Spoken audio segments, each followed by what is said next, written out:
Jen.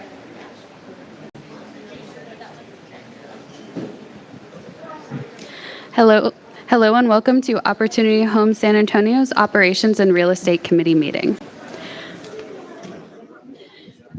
First, we will begin with our commissioner roll call. Chair, Gabriel Lopez. Present. Vice Chair, Gilbert Casillas. Here. Commissioner Dalia Contreras. Here. Commissioner Estrellita Garcia Diaz. Here. Commissioner Janet Garcia. Here. Commissioner Leela Powell. Here. Commissioner Vincent Robinson. Doug Ponick, Board of Commissioners Attorney. I'm here. President and CEO Ed Hinojosa Jr. I'm here. Spanish interpreter, Ms. Vicky Cavazos Jones, located to the side should you need her assistance. You may now call the meeting to order. The Board of Commissioners or its committee may hold a closed meeting pursuant to Texas Government Code 551.071-076 for consultation concerning attorney-client matters, real estate litigation, personnel, and security matters. The board or committee reserves the right to enter into closed meeting at any time during the course of the meeting. Do we have any citizens to be heard? We have one citizen to be heard. Martha Barrera. Martha Barrera?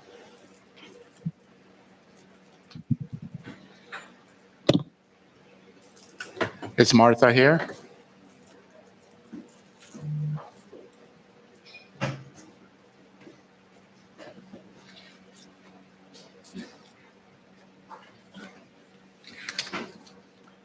Okay, with Martha not being here, we'll move on. I'd like to introduce Joel.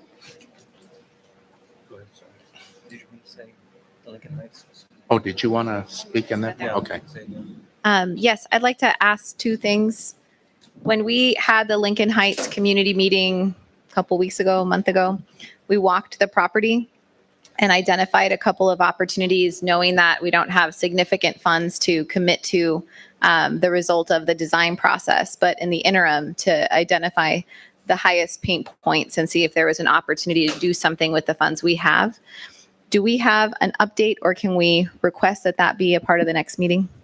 Yes, we can request an update at the next meeting, and the operations folks can look at what's needed both at Lincoln and at Casiano and bring back a report. Great. And then the second thing, while we were walking the property, Joel Tavares shared the analysis of who we are allowing to have space at a reduced rental amount and the need to do an audit and to really look into that. Do we have any updates on that, or can we have that as a presentation to review what the plan is, the timeline, and will we be able to look at that as a board? Yes, we'll do that as well. Okay, thank you. At this time, I'd like introduction of staff and property amenities. Joel Tabor, Director of Resident Services, and Brandy Perez, Chief Operating Officer.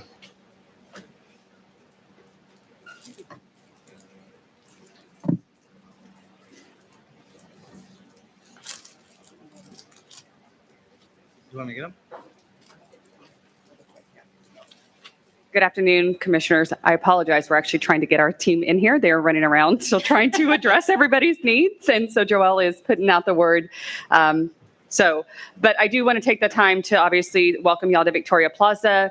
This is a 185 unit property. One of the units is offline, and that is with one of our partners, Center for Healthcare Services, who we have Candace in the house. And Candace is actually the case manager that oversees the residents here. Right now, her current caseload is about 31 residents, and that is a partnership that we developed. It's been years in the making, but we thought it was a benefit to the residents. And so we have actually allocated those units to the Center for Healthcare Services. And so our residents actually have direct access to Candace.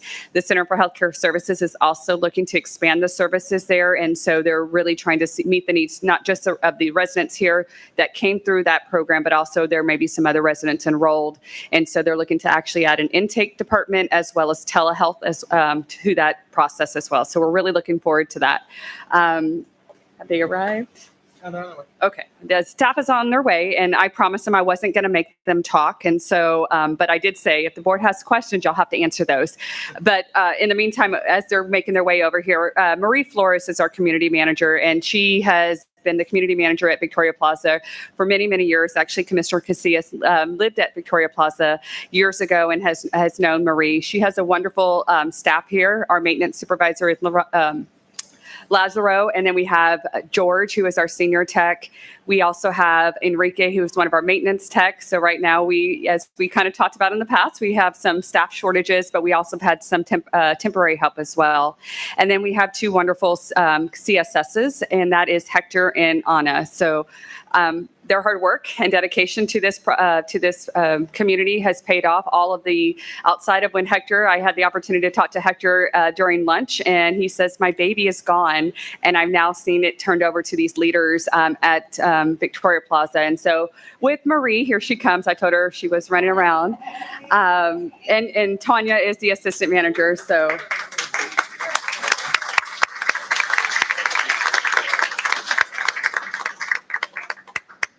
I already told him, I promise you wouldn't have to talk. Okay, But thank you. yes, so this is Marie, Marie Flores. Tanya is her assistant community manager. And then Anna and Hector are hiding behind this pillar that I can't see. And then, of course, our maintenance guys are trying to adjust the temperature in here and bringing in fans. And so it is with Marie and her leadership that today has happened. And we get to see all of the beautification outside of the wonderful units that she continues to serve. So thank you, Marie. Thank you, Tanya. We appreciate everything y'all do. Thank you, board, for all your support. We do really appreciate it. Brandy and your team also. Thank you. Don't go away. I'm not going to get you to talk, but I just want to say thank you for your leadership here. And I know that you've been busy with the redevelopment also and had say in this place. This place is beautiful from what it used to be. I mean, it was a nice place before, but I mean, the changes that have been made, the changes to the units, the way that they were redone, they're more spacious. There's more room for wheelchairs to be able to get through their units and stuff. It looks roomier. It's beautiful, this room and the lobby and out on the patio and everything. A great job to all the staff that had anything to do with this property. I mean, having lived here for, I think it was about 3-4 years. Yes. And then having to leave, I decided not to come back because for me, the units were a bit small for what I like, but I would recommend this place to anybody, and kudos to all of you, and also to the work that lies ahead and filling this place and giving everybody a clean, beautiful place to live in. Thank you. Thank you. Thank you for those kind words. I will also say, I'm going to put Marie on the spot. Marie and her team fought for a lot of the color schemes, and a lot of what you see is really Marie. And we thought it was important to have the property staff be part of the design. And so she did a lot of the colors, which we think are beautiful. And a lot of the tiling work that had been done, we were really thinking about what is the ease of the management to fix things and the ease of our residents. So thank you.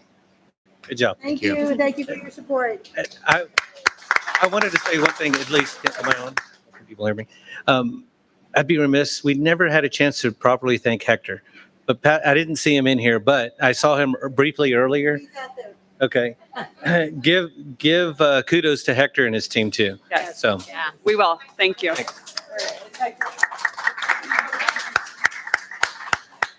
he doesn't necessarily have, I don't I want to think put him he on. deserves it. Okay. And y'all, I think this is a bittersweet moment for him. So, and talking with him out, like I said, at lunch, he really saw it's done. My baby's done. And this was one of the first projects that he came before when he started working here. So he has a lot of stories, a lot of fun stories to say.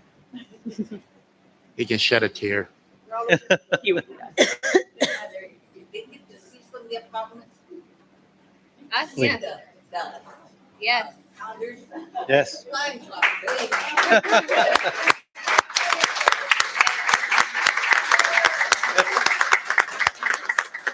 Hector, I didn't want to, we were going to put you on the spot, but we did talk about how you said this was a bittersweet moment Yeah. and how you saw your baby come to life and how you're turning it over to Marie and her team now. We Well, also want to say congratulations. well, yeah, thank you. I mean, and is Wilson here? My assistant director, I have staff here today.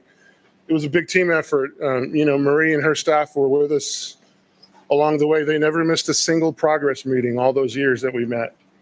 And so they were part of it also. This was the project of a lifetime. We don't get to do many of these. And so it meant a lot to do this building and for our residents that deserved it. I've been reminding some people, I've been talking to some media out there, and I was looking back at how we got to this project and what really kicked it off. It was a fire protection ordinance. So the city of San Antonio adopted a fire protection ordinance in 2016. And so at the time, we had already been looking at doing a project here, and Ed said, well, now we need to do fire protection. Let's make a big project out of this. And so when the people who left here and come back home, and the new residents, for the first time, they're coming to a building that has 100% fire protection coverage. And that scope alone is going to save lives. And so with the centralized air conditioning, all new bathrooms, all new kitchens, new cabinets, new plumbing and electrical fixtures that are all energy and water efficient, new windows that are energy efficient and sound rated, and all the work we've done, we're really proud that the people that live here deserve to have a safe, comfortable, and wonderful place to live in this fantastic neighborhood. And so like Randy said, I always felt some ownership over this building. And when I was here yesterday watching Victoria and Marie and Brandy's staff hustling to get everything ready, those final touches, it occurred to me that it's not my baby anymore. And it hadn't been for a while, and I didn't even realize it. It's like watching a kid grow and they're off on their own. And it's time to move on to the next one. And so this is a special day, and I really appreciate it. And Great job. It was me and my staff, Wilson, everybody that worked out here so hard. And we put a lot of blood, sweat, and tears. Probably took a couple of years off my life. And I would do it all over again. nice. Thank you. Thank you, for your work Hector. here. Great job.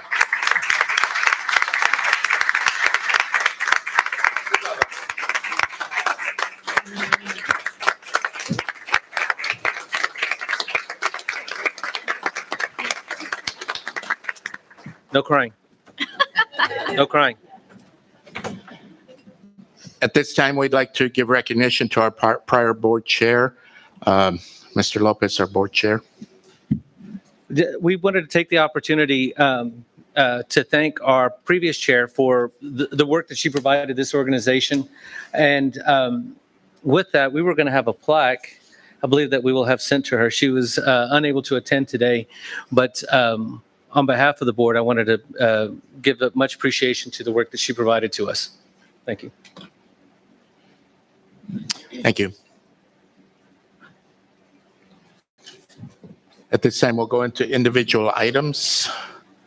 Our first item is consideration and appropriate action regarding Resolution 6392, authorizing Victoria Plaza, Ravello, and West Side Reinvestment Initiative to enter into separate contracts with the City of San Antonio for housing bond funds up to $5,801,144. Brandy Perez. Good afternoon again, board. So this is our second round of bond funds that we are receiving from the city that we are seeking approval from the board to enter into the contracts.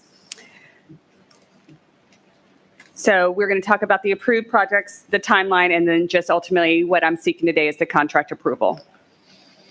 So I'm pretty sure after celebrating today, everybody's probably saying, why is Victoria Plaza on there for another rehab? Well, during the rehab project, at the time, the roof was not identified that it needed, it was needed replacement. Since then, we have decided that it does need to be replaced, and there's some other work that we're going to do. And so we applied for the housing bond funding, and we actually were awarded $2.5 million. There will not be any displacements of our residents. This is all roof work, but it is to improve the asset of the building as well. And right now, our targeted completion date is August of 2024. Ravello, this is a property that we recently purchased, and it is in our Beacon portfolio.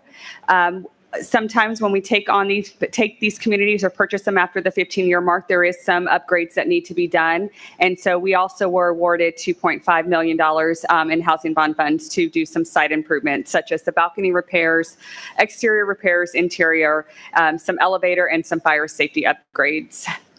In addition to the 2.5 that was awarded by the housing fund, we were actually going to be using 2.5 of MTW funds to also do that. So it's ultimately going to be about a $5 million project.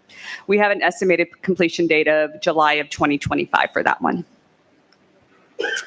And lastly, we have the West Side Reinvestment. This is a second funding that we're going to be receiving from the city of San Antonio. And this is to help complete 20 new income restricted single family homes in Villa del Fortuna subdivision. And so again, we will be serving the 80% AMI median income families to become first time homeowners in many cases. That estimated completion for those new homes to be built will be September of 25. So there was a long process that the team went through. We started between August and November. We're doing the contract negotiations. We are actually today seeking the board approval, and then the final board approval next week. And again, just to reiterate, the project completion and the contracts will be for Victoria Plaza, Ravello, and then the West Side Reinvestment initiatives. We will be bringing back in a future board meeting one other project, but we have some slight delays on that one. And so again, just seeking the contract to be able to enter in and sign the contracts with the city. Any questions regarding those? Chairman, I have questions. No, go ahead. You can ask a question. I just have a couple of questions. What was the original place in service date at Ravello? So place in service date, so we're in 23. That is going to be 15 years ago, so it'd be 2008. 2008. Yes. And then with regard to the single-family home initiative, how are we preparing those residents for homeownership? The counseling process, are we handling that within the Opportunity Home, or do we work with an outside agency? We work with an outside agency, but I will actually ask Susan to come up because that is her project if she wants to give a little bit more information on the homeownership. Thank you. Like, oh no, I know my name's coming up. Hi, I'm Susan. So yes, we're working with partnering agencies, and our real estate specialist just came on board a month ago, and she's attending the LISC monthly meetings. So we connected her to Lori Hall, and so we're going to take advantage of all our partners. We recently had a community meeting a couple of days ago, and we had a lender, we had a realtor attend, and we were just fielding questions. So we're going to keep our website updated with resources. So we're more than happy to, but we want to keep that website up to date so that anybody who's interested can visit and get information. That's great. Thank you. Uh-huh.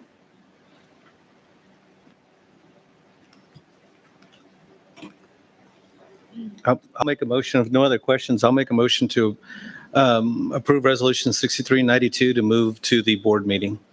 We have a motion. Do we have a second? I second. We have a motion and a second. All in favor, say aye. Aye. Opposed, same sign. Motion passes. Item number 6, consideration and appropriate action regarding Resolution 639-123 FAC-09-30 and 23 DEV-09-28 authorizing San Antonio Housing Development Corporation as Class B limited partner and as limited partner of New Braunfels 2 Housing LP. The partnership, San Antonio Housing Facility Corporation, is sole member of New Braunfels 2 Development LLC as general partner of the partnership to execute all documentation and undertake all required action necessary to carry out the partnership's 0% interest loan from the City of San Antonio Housing Bond Program. Brandy Perez and Melissa Garza, Director of Beacon Communities. Good afternoon again, Commissioner. So I think we can just go back. That's not for this one. Thank you. So the Ravello, as I mentioned, it's just a subset of the previous resolution in the fact that this Ravello is still considered a partnership, and so we have to go into the different entities. Again, it's still just to enter into the contract. As the memo suggests, it is a 0% interest loan from the City of San Antonio that we're seeking the approval for. I hate to be that board member, but so the original financing on the Ravello was through tax credits, and we're now at the end of the partnership period? We were at the end of the 15-year tax compliant period, so the partnership still exists. And who's the investor? Who is the equity investor in that project? I will have to, that one, I will have to get back to you on that one. That's great. Yeah. Just So trying to get we a are sense now of the the portfolio. majority. We are now the majority. We just have that limit, but because it was still the partnership development, that's the reason why we have to go through the different entities. Exactly. Okay. Yes. Thanks very much. You're welcome. Someone stumped you. Every now and then I will be stumped because I wasn't thinking about that original partner. So, but I will definitely have it. Yes. But, and just as an explanation, it's not a kind of gotcha question. What I'm interested in finding out is how our limited equity partners, how our equity partners are treating us as the partnership periods expire, and whether we're experiencing any difficulty with becoming the majority owner of the property. Those are great questions, and we can definitely have those conversations. Sometimes it's, thankfully, we have really good negotiations and we have the right to first refusal. And so we really look at that. We have a wonderful team made up of our asset management department, which Miranda runs that department. We also have our finance team, Diana Fiedler, who's not here today. We have our Melissa as a Beacon. And so we're looking at that as a whole to say, are we making recommendations to purchase the best properties when we have those abilities to do that? And so we make sure with any transaction, sometimes there's going to be a lot of, back and forth. At the time, Tim Alcott was spearheaded that effort. And so, but we do have a group of attorneys that are also on board in making sure that we are making the right investment. And it's a smoother process when we purchase those. Thank you. Who is it?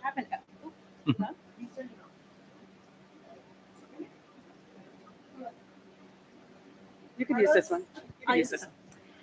So Miranda's in the audience with us, and I was able to confirm it was Frost Bank. We had a couple of refinancing going on, and I didn't want to give you incorrect information, but I was able to confirm that it is Frost Bank, the lender. Thank the Ravello. Mhm. So just a little bit of background about, and I it actually said construction 2007, so I was a year off, but closer to 2008. It is 252 units. They are 60%. It's 100% at 60%. And then even with signing the contracts with the city, we will have another LORA placed on for another 30 years. And originally the development was about $24 million. That was original. And so we're making the $5 million investment now. That's a map of where it's located, and it's off of South New Braunfels Avenue. Some of the beautiful pictures of the pool.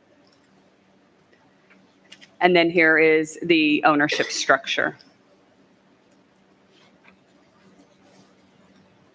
So when you say 100% at 60%, just to clarify, you mean 100% of the units are available to folks at 60% or less of AMI? That is correct. And the LURA is the document that requires that in the leasing? And so with the city, with the housing bond, one of the requirements is to place another LORA to make sure that we're extending even, because there's still that 15-year additional for the tax credits, but now we're even extending it further. That's the extent further. Thank you. Yes. Mhm.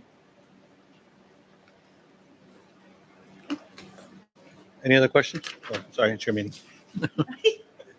Any other questions? If no further questions, I call for a motion. I motion we approve item number 6. We have a motion. Do I have a second? I'll second. We have a motion and a second. All in favor, say aye. Aye. All opposed, same sign. Motion carries. Thank you. Item number 7, consider it an appropriate action regarding Resolution 6389 authorizing the sale of the Costa Mirada project, vacant land located adjacent thereto, and the contribution of funds to pay off debt and operating deficits and other matters in connection therewithin. Miranda Castro, Director of Asset Management. Hi, thank you for, so this is going to be a close. How we're going to do this, what I present here and what I don't, so I'm looking for some guidance on that. Why don't we just push it to the closed session? Right. Okay. Because it's already listed there. Okay. And then we'll move to the next item. When we leave the closed session, then the chair of this meeting can then Come back in. Fabulous, I think. Okay, so we'll table this till after closed session. Thank you. Thank you. Item number 8, consider an appropriate action regarding Resolution 6394 authorizing Las Vadas Public Facility Corporation to make a subordinate operating deficit loan for the Artisan at Salado Falls apartment project and other matters in connection therewithin. Miranda? That's also under closed session. Okay, then we'll table that until after closed session. Item number 9, That one's good.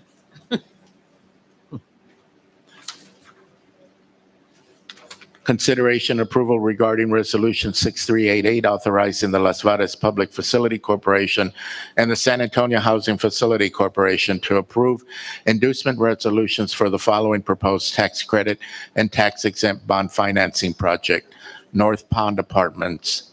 Susan Ramos Sossman, Assistant Director of Development Services and Neighborhood Revitalization. Hi. So today, we're seeking approval to move forward with applying for 4% tax credits for the North Pond development. We're requesting that the board authorize these actions so that we can move forward with the process. Important to note that we're not asking to specifically be bound to these projects. It's just approval to move forward. Las Vadas will be the bond issuer and the facility core will own the land. And next slide. So North Pond is part of the Victoria Commons development. It's located really close to here. And so you see that it's one of several of the developments that are included in Victoria Commons. Next slide. You see right in the middle, it's located in the downtown area with access to Medical Center, UTSA, Midtown, and Brooks. Next slide. So this is a little overview of the development. It is in City Council District 1, SAISD. It's approximately 110 units. The unit mix is 12 units would be at 30% AMI, 98 units would be at 60% AMI. And like I said, we're pursuing 4% tax credits, and the total development cost is about $41 million. Next slide. And the next slide is a pro forma breakdown, which totals the 41 million. So I think that explains itself. Next slide.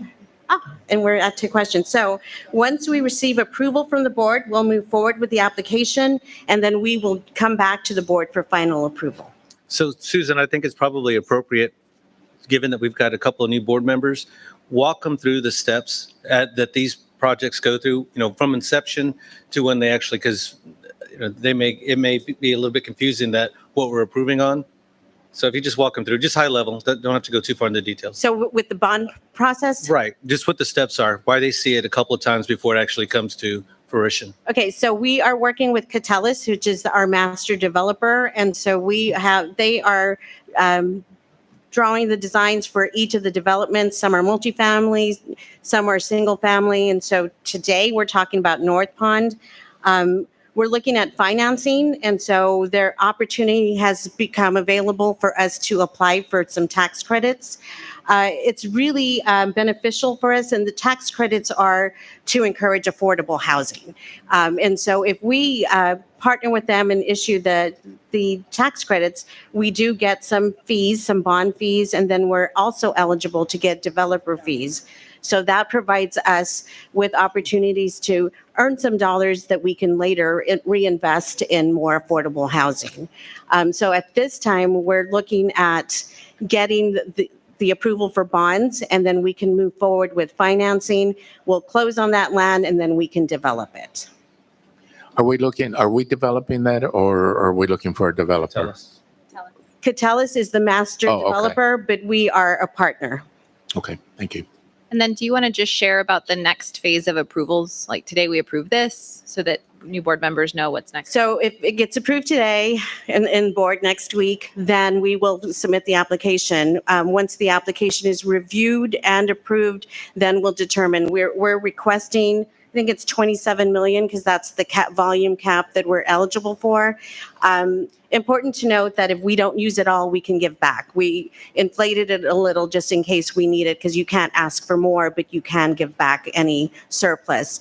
So if once that process happens, we get awarded, then we would come back and let y'all know that it got awarded and get that final approval, work with Catalyst, and then we will move forward with the development. So to my board members that are new to the process, what will end up happening is we are just allowing this project to stay alive, so to speak. They'll continue operating. What will end up happening is that even sometimes in some situations, even the unit count can change Right. as they proceed. But we will see it again. This just allows them to continue their part of the financing as we move forward. Do you know anything about the units? Like are they unit breakdown or 1 bedroom, 2 bedroom? I probably have that. I don't have that with me, but I can get it for you. Okay. Just getting a sense of how many like families potentially with children might be living there versus if it's. And I know that Catalyst did a lot of community meetings, and so they were getting community feedback on size and what the needs were. So I know that it was responsive to the needs, and so I'll get that for you. Okay, great. Any other questions? I'd like to ask a question related to that. I know that one of the elementary schools in this area is being considered for closure by SAISD. Is SAISD aware that we could potentially be adding family units with children needing more classroom space? I would imagine yes, because of all our community meetings, but we can make sure that we do get that information out. That would be great. And then beyond that, you had mentioned that the costs might be slightly higher than they will eventually end up. It does look like the cost per unit here is about $377,000 a unit. And so you're looking at that as a ceiling, not as a floor. Yes. Okay, thank you.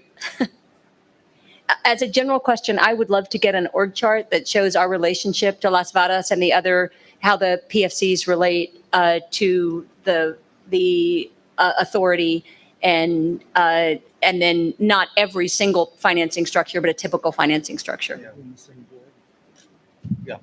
Yes, Just to point out to the board, the new board members, the boards of the entities are all the same, the nonprofits. And so you have right below the housing authority, which is the mothership, a series of nonprofits that you also have created to do transactions like these, but it consists of the same board members, Diagram. and your staff does work allocated cost-wise for those entities as well. And we do have org charts for each of our developments to show, what role everyone has. Thank you. Any other questions? Call for a motion. So moved. We have a motion.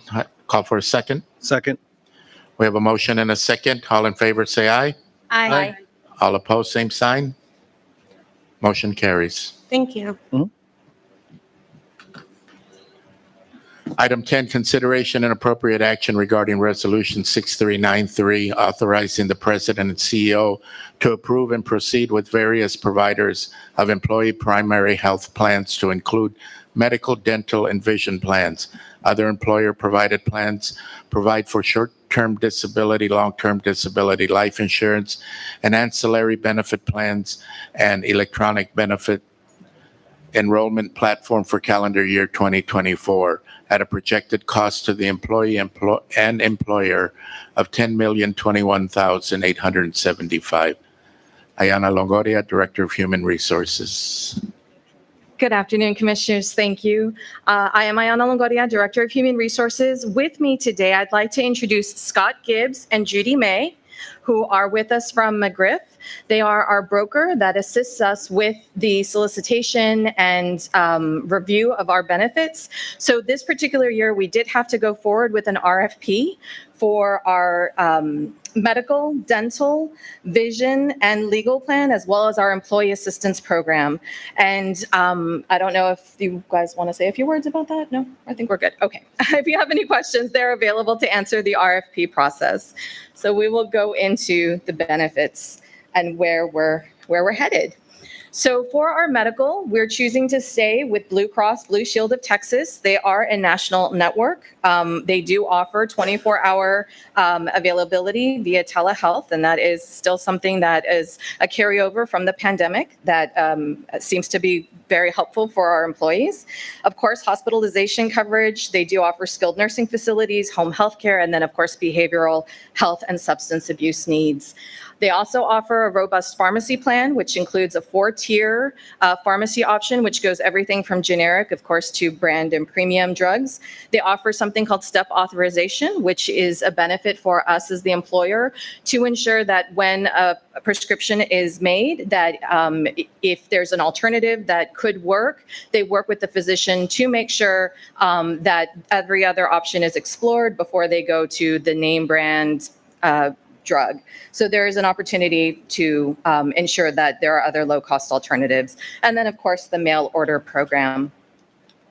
So the way our medical expense is broken up, we do have 2 plans that are offered to employees. There is the PPO 1000, and that we consider the lower tier because it does have a lower out-of-pocket cost, but of course it has a higher deductible. You'll see that there's a $35 office copay, $40 specialist copay, urgent care copay, which would be going to a Texas MedClinic facility, and then of course the $350 emergency room copay. For the 750, this is what we would consider the high plan, where we do have, again, lower out-of-pocket maximum, a little bit of a higher copay, and higher specialist copay, but the urgent care copay and the emergency room copay are the same. Currently, we have 336 employees enrolled on our PPO 1000 and 173 employees enrolled in our 750 plan. Moving into our dental and vision, we're sticking with Blue Cross Blue Shield for our dental services. And again, they offer in and out of network benefits, and they offer 100% coverage for preventative care. Employees do have a $50 deductible. That is not changing this year, and we'll talk a little bit more when we get into the cost breakdown. And of course, 80% for basic care, 80% coverage for major care, and we have 460 employees currently enrolled in our dental plan. And vision will be changing. So we are moving from Avisis to Humana Vision, and they will offer us in and out of network benefits and $10 copays for eye exams. In addition, they have the $50 frame wholesale allowance and the $150 contact lens allowance, which is exactly what we were getting with Avisis. But what is different and why we went with Humana is they're going to be offering us $39 retinal imaging, which is a benefit we haven't had before. And the retinal imaging is an opportunity to see if there are other health concerns using that digital imaging service. They will offer us 352 providers here in San Antonio, and there are 3,000 providers through Humana across Texas. So a lot of support for this network. They also offer multilingual care specialists. So again, that was something that really appealed to us, to have other language service providers that could assist our employees. And they do have a local-based team available for us. And right now we have 493 employees enrolled in our vision care plan. So to summarize everything, we continue to have our out-of-network benefits. Again, we do have higher copays, but that is less coinsurance, or we have a lower copay and then higher coinsurance. We are not changing anything, again, with regards to the copays, deductibles, coinsurance. Our plans are staying exactly the same in that respect. We are continuing to offer the Livongo diabetes program as well as tobacco cessation. And we do have stop-loss protection. And stop loss for us, because we're self-insured, means that if we have extraordinarily high cost claims, there is an opportunity where we have an insurance, a secondary insurance that kicks in to assist us with that. All of our health insurance is covered and projected through the budget process that comes forward. The difference is, of course, that our health insurance runs January through December, whereas our budget runs July to June. So this is why we're bringing this after the budget process. Out of what's covered 100% by the employer, so we do cover a lot, and is what makes our benefits very, very rich, is that we do offer basic life. We offer accidental death and dismemberment, short-term and long-term disability. We have flex spending accounts available for employees, and again, the employee assistance program. And we will be changing providers this year, and we're very excited about this. It's extremely critical and necessary, and we're very excited to be making this change. The current provider that we had declined to apply for the RFP, and I think there was some recognition that we have outgrown their services, again, especially after COVID and the high mental health needs that we have been experiencing. The provider that we're going to be going with is a local provider as well. They're called Dearborn. Did I get that? Dear Oaks, sorry, Dearborn is an insurance company. Dear Oaks, and what they'll be offering us, again, they have a local support team, 24/7 hour access and care, and they also have online portals as well, so employees can self-direct, take advantage of different services that are available online. So again, we're very excited for a much more robust employee wellness program, employee assistance program. And to speak to wellness, we do continue to offer our gym and app reimbursement for employees, as well as the wellness events reimbursements. With our plan administration costs, we do have an electronic enrollment system that is SmartBend, so that manages all of our employees getting enrolled. We do offer, of course, Family and Medical Leave Act, and our plan administration covers the record keeping of this, as well as the Americans with Disabilities Act, and then the Affordable Care Act, which is all of the reporting that we have to do to ensure that all of our employees have coverage.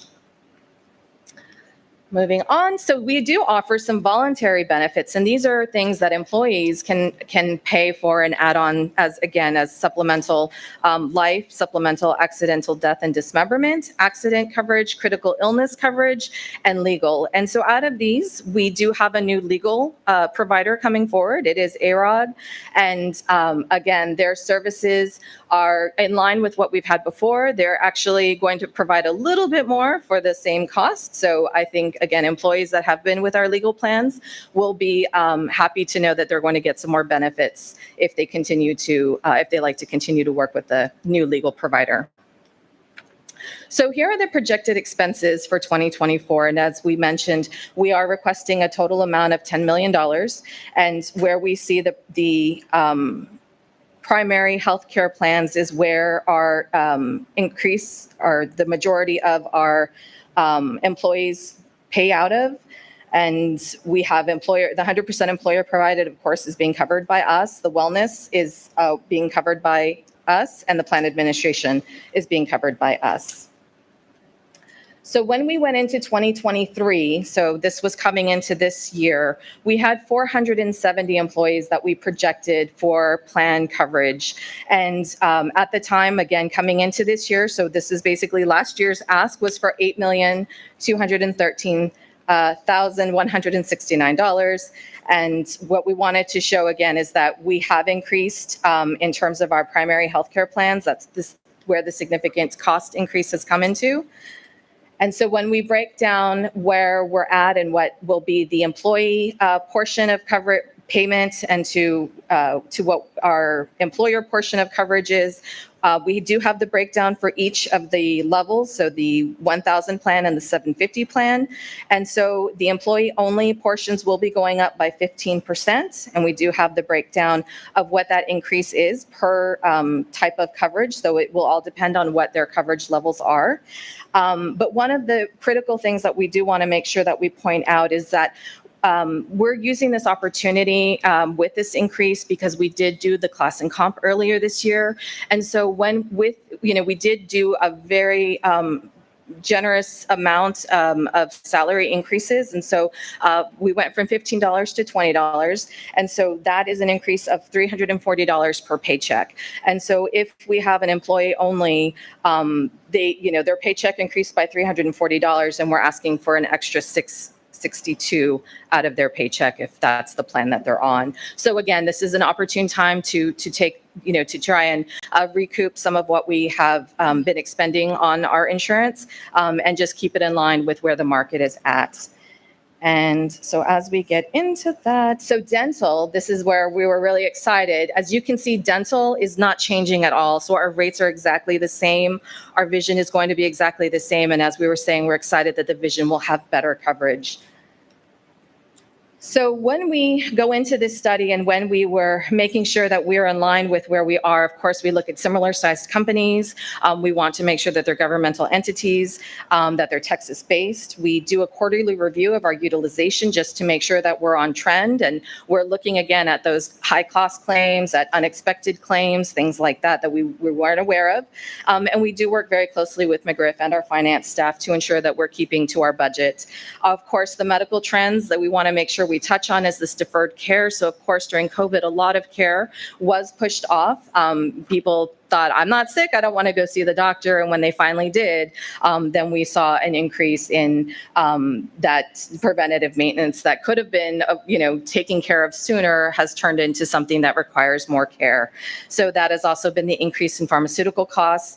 Again, not just, getting a new prescription, but maybe now multiple prescriptions. Higher behavioral health needs, as I mentioned, this is just, again, something prevalent that we want to make sure is getting addressed. And the loss of wellness and again, higher risk behavior. So we're making sure that we're identifying all of those, that we're working on wellness initiatives and stressing preventative maintenance, preventative care, and of course, utilization of our employee assistance program. With that, are there any questions? I just have a question about awareness. I know definitely being a CEO, you can't control the cost of insurance and you're trying to make the best decision with the budget that you have. There's still a level of how is this impacting our staff and employees? Are they actually able to afford preventative care? And just having a pulse. Do we do any kind of surveys either prior to getting into the process of selecting a new insurance company or even after, all right, we have this new provider and we just want to know how our staff is doing. Are you able to afford preventative care? Are you able to so that we have a good pulse on the health and well-being, what the barriers are. Mm-hmm. And that way, if we can get creative about any other ways to try to minimize those barriers, we can do whatever we can with what we have. Yes, absolutely. And so that was one of the questions going in with Blue Cross Blue Shield as far as their wellness. And we are excited to know that they do have programs, again, to make wellness top of mind for employees. They can come on site and offer, again, what screenings are necessary at what age. Again, just providing education about what people may not know or what our employees may not know about their health needs. Again, thinking everything's fine, but you may need to start getting a colonoscopy at what age and what risk factors, things like that. So definitely we are excited that we have already reached out to Blue Cross Blue Shield to start working on those engagements and making sure that this information is available to our employees. And then I think this is also where the employee assistance program is going to come in piece, because a lot of times the physical wellness is pushed off because of mental health needs and there are other things, but they're very much intertwined. We know that depression causes physical disabilities, causes physical ailments that may not be recognized. And so we're excited that we're going to have a provider that can really do a holistic assessment when our employees reach out to them. Thank you.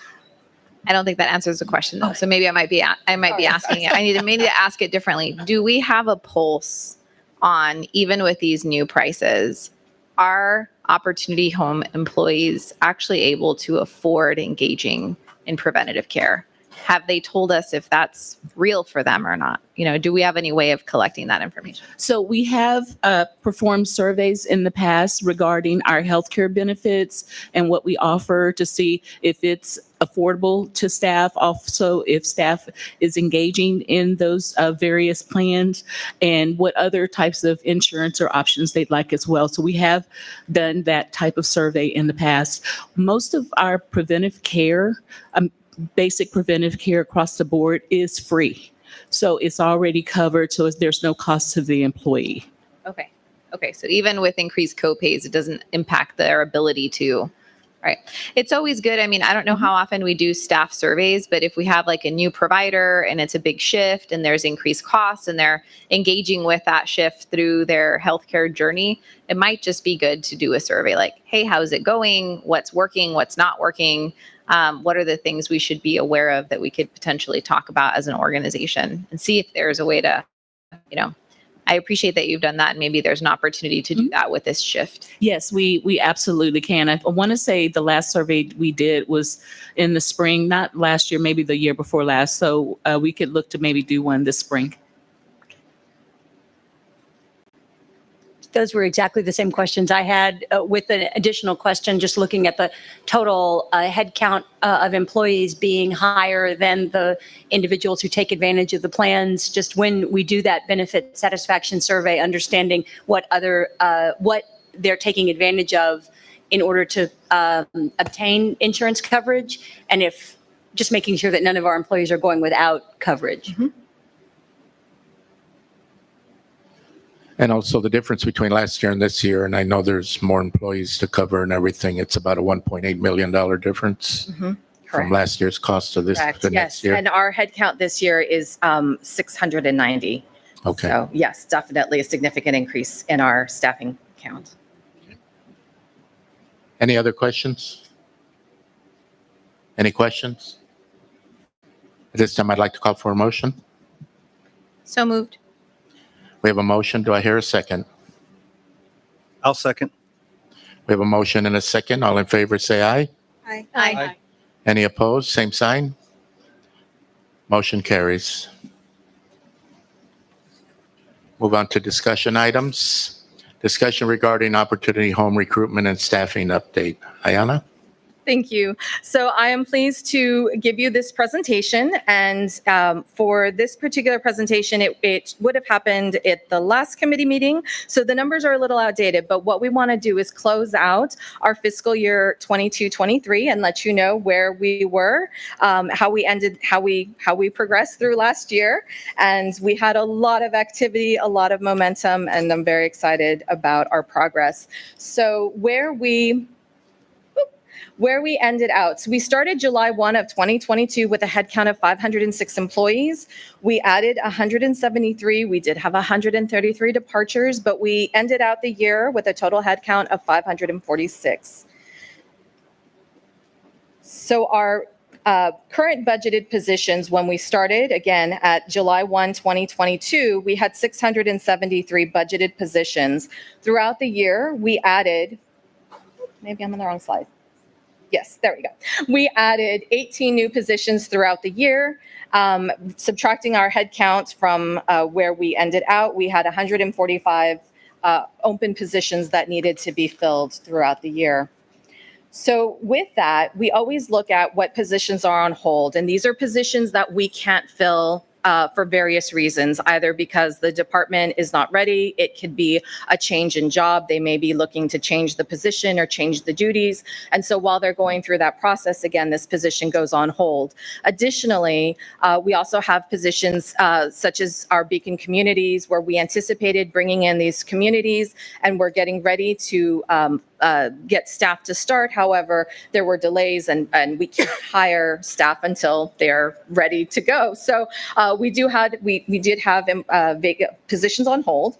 And then we also take out positions that have somebody in there. And these would be where we have temp status employees, we have working out of class, we have persons in an interim capacity, and the pre-screen and persons that are in pre-screen, meaning they're waiting till the week after to start.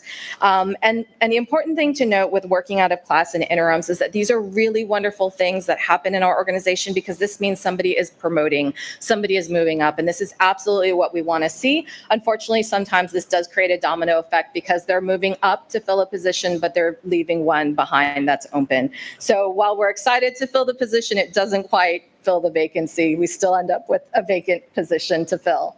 So where we come out at the end of June 30th, 2023, we're 33 actual vacancies. And so the tiny, tiny print on this screen breaks out which departments did have those 33 vacancies.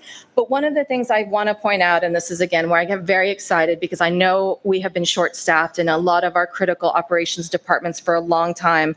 But if you notice on this chart, we have assisted housing programs has 0 vacancies. Our Beacon Communities is showing 1 vacancy. And our public housing is showing 5 vacancies. But again, had we been having this conversation July 1 of 2022, it was a very different situation. It was a very different looking chart. So knowing that these operations departments are getting the staffing that they need to be able to serve our residents is just absolutely key for us. Where we have vacancies on this chart right now, one of the surprising ones you'll see is our finance and accounting department. And right now we currently still have those vacancies, and you'll see those jobs are posted on our website. So we're diligently trying again to help them fill those vacancies and staff up. So our recruitment processing for the year, we had 75 formal promotions. And again, we're absolutely thrilled when we see staff that are moving up and growing. We have 3 that we're currently working out of class. And for the temporary status activity, we had 78 active temp status employees, 8 project temps, and we had 101 transition through the year from a temp status into a full-time status hire. So again, very exciting when we are able to make those positions come on board. For the recruitment activity, we did have 12 new hires in July. So again, I'm kind of excited because we were already, moving full steam ahead in the new fiscal year. We had 1 promotion. And then one of the exciting things that we did this year is we've launched a 2-day orientation, and we are including our temp staff in that orientation because again, we recognize how important it is that they learn our culture, our values, that they become integrated with our organization from the day they start. We also participated in the city job fair, as well as hosting our own job fair and open house. And again, the open house was an opportunity for current employees, especially the ones that came on during COVID, that didn't get to know us as an organization and all of the wonderful things that we do, to meet and network and get to know the other departments and learn about potential job opportunities or ways that they can grow. So we were very excited about that. And I do want to mention with the 2-day orientation that we did launch, this is in person, so it is not virtual. We insist that our new hires come in person and sit down and have face-to-face with us because we know how important that connection is. It gives them an opportunity to network and then also to have somebody that they can recognize and go to if they need help. The last thing on here is our marketing activity. And again, we did a lot of amazing work with Santikos. We did launch a summer campaign at the start of summer. This was when some summer blockbusters were coming out. And so again, we were excited to be able to catch families as they were going into the theater. And we are actually anticipating that we may have another campaign in November, but we're going to see how our numbers are trending as we get closer to the holidays. Are there any questions? I've seen that campaign in the movie theaters, so it catches people. How did the events go for the employees at UTSA and also the job fair? Did you capture some people who wanted to apply or that applied? Yes, we did. Yes, we did. We had 35 prospective employees, and of those so far, 5 have come on board. Oh, good. Yes, Good, that's good, a really great catch. I have a quick question, Chair. Are there any metrics around recruitment, staffing, or retention that are used to assess our performance as an organization, either by HUD or any other entity? No, not that I'm aware of, no. Thank you. Any other questions? I call for motion. Oh, no, this is just discussion. I'm sorry. Thank you.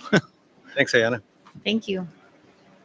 Item 12, discussion regarding the data governance program overview. Richard Milk, Planning Officer, and Sarah Eves, Assistant Director of Data Governance.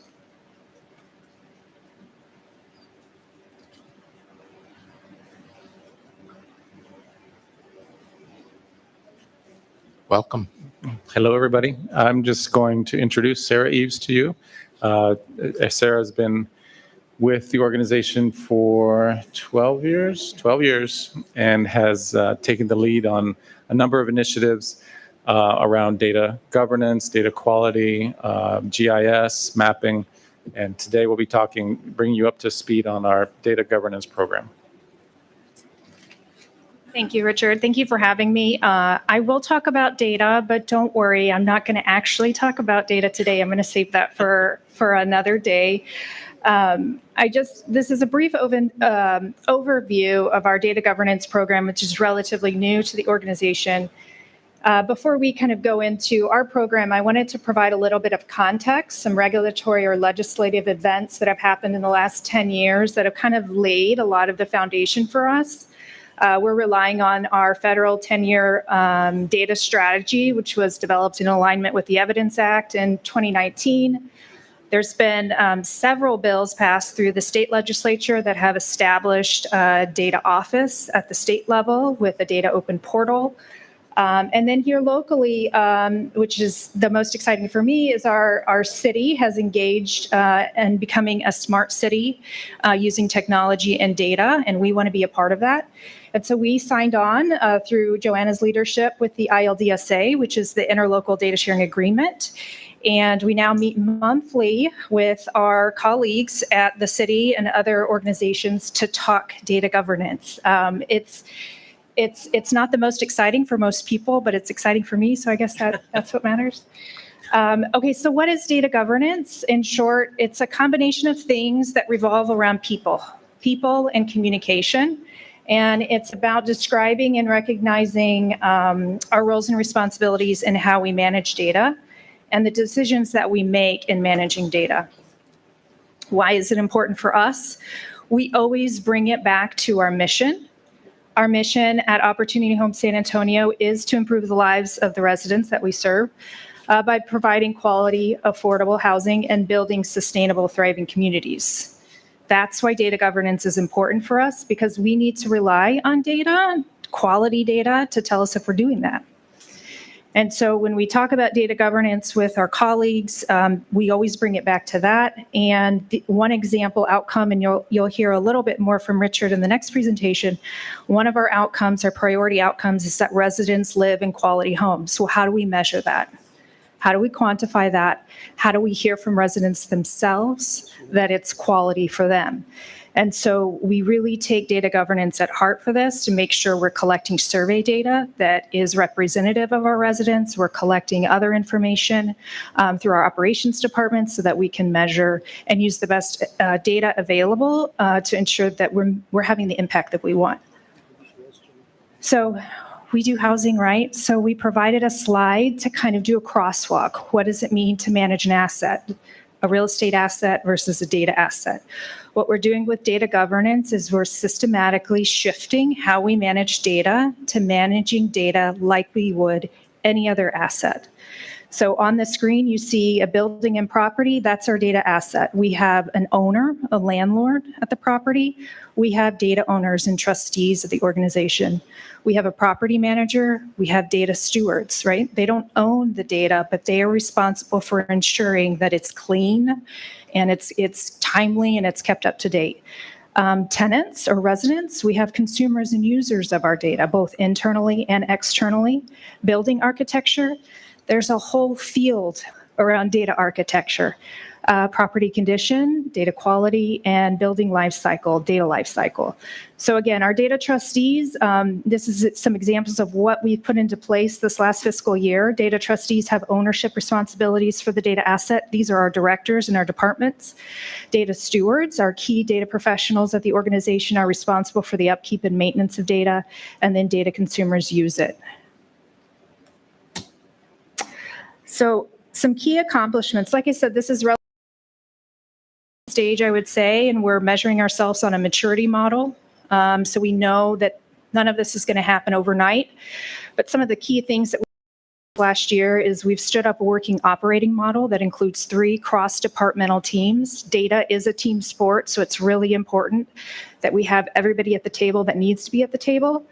We have a data strategy framework that's been adopted by our steering committee, and we have a 3-year implementation plan that covers general governance, literacy, quality, access management, and IT data management. And I'd like to conclude by recognizing a few of my fellow colleagues. Christina Flett, she is our Assistant Manager of Data Analytics, and Elaine Sanchez is our Applications Administrator in IT. They both received Data Champion Awards for this past year, so they really walked the talk, so to speak, when it comes to data. That's all I have. Do you have any questions? Who issues Data Champion? What organization will do that? So we actually allow people to nominate internally, Nice. and it's a self-given, but we have our data admin team, which is made up of key staff from our IT department, our operations support department, and policy and planning. And when we see it, we reward it. And so that's what that's about. Any questions? I have a question around data input.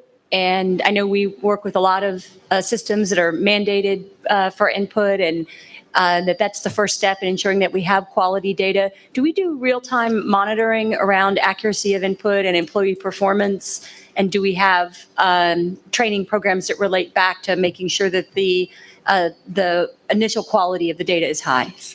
Yeah, so that's going to be a more operational question on the data input. I know that some of the systems we submit into HUD, they do kick back if there are errors. And then our operations support team is leading up our data quality strategy. I know that departments do have some measures in place now that are monitoring and running reports on data quality. Our IT department is constantly setting up data quality reports for us to run. So the short answer is yes, we do. We could be better, and we're working towards that under our data quality strategy. Thank you. Any other questions? I don't have a question, just a comment. I know we're going to go through the strategic plan overview, and one of the things we talked about, just reflecting on last year and launching into this year, is what type of data the board should be looking at regularly.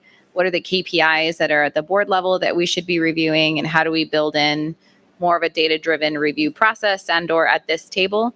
And so I'm excited to hear the update on strategic planning, and then also even more excited about connecting that tissue with the data governance piece and knowing what that means for us as board members. Absolutely. And what I will say is we included data governance from the very beginning in our strategic planning because we knew that we couldn't pursue any kind of long-term effort without kind of these infrastructure pieces in place. So I'll let Richard take the rest. Before we move to the next comment, you're good. With regards to data, this little bit off subject, but I wanted to say it now. The board will be made aware of this, but with regards to our income-based housing, congratulations to Brandy, Joelle, your teams on, and everybody that's kissed underneath it. Roberto will be included in that. We are now at a 95.7% occupancy level. Great job. So. And I know that we haven't lost sight of the goal of 96%, so hopefully we'll be there. And it's always good to hear. I've already shared this with our CEO, but when we get the messages from HUD, you always cringe. What is that email going to say? But it was all congratulatory that we received from HUD's office this morning about the work that y'all are doing and your teams are doing. So please pass on our appreciation. Is that agency-wide? Agency-wide, not even. Right, for the public housing, income-based housing. So. Anyways, I wanted to say it because we just got through talking about data, and that was a good piece of data we received today. So, Thank you, Sarah, for your report. Item 13, discussion regarding the Opportunity Home San Antonio Strategic Plan Overview. Richard? Good afternoon. This time I'll do the talking. This is very much a high-level overview of our strategic plan framework. Next slide. We're going to talk about the elements of the strategic plan. We're going to focus on one of those elements, the scorecard system, because it's relatively new, and also share the update cycle with you. Oh, I have control. Oh, okay. I can do this, I think. Sorry. All right. So in layman's terms, there are all kinds of strategic plans. Our strategic plan has answers just a few key questions, really at the highest level when you step back, right? What is it we value as an organization? What is the future we are working toward? And what are we doing to realize that future? And how do we know? How do we know that we're successful? How do we know we're making progress? So I'm going to go through each of those four elements. Or maybe I should let you do it. Oh, we're frozen? Okay. Okay. So,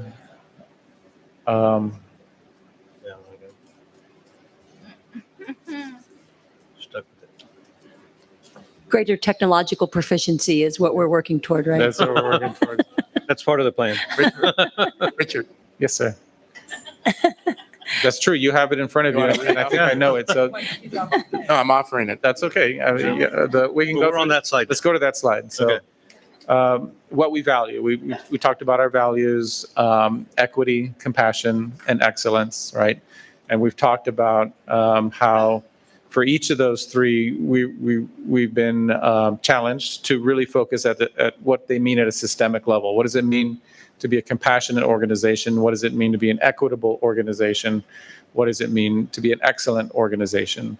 And each of these values really underlines and influences the rest of the strategic plan elements, either directly or indirectly. So I'm going to show you, for example, that how equity is now an outcome, a specific outcome in the strategic plan, and how our intent is for compassion and excellence to also move from being a value statement to a value outcome with specific metrics and targets.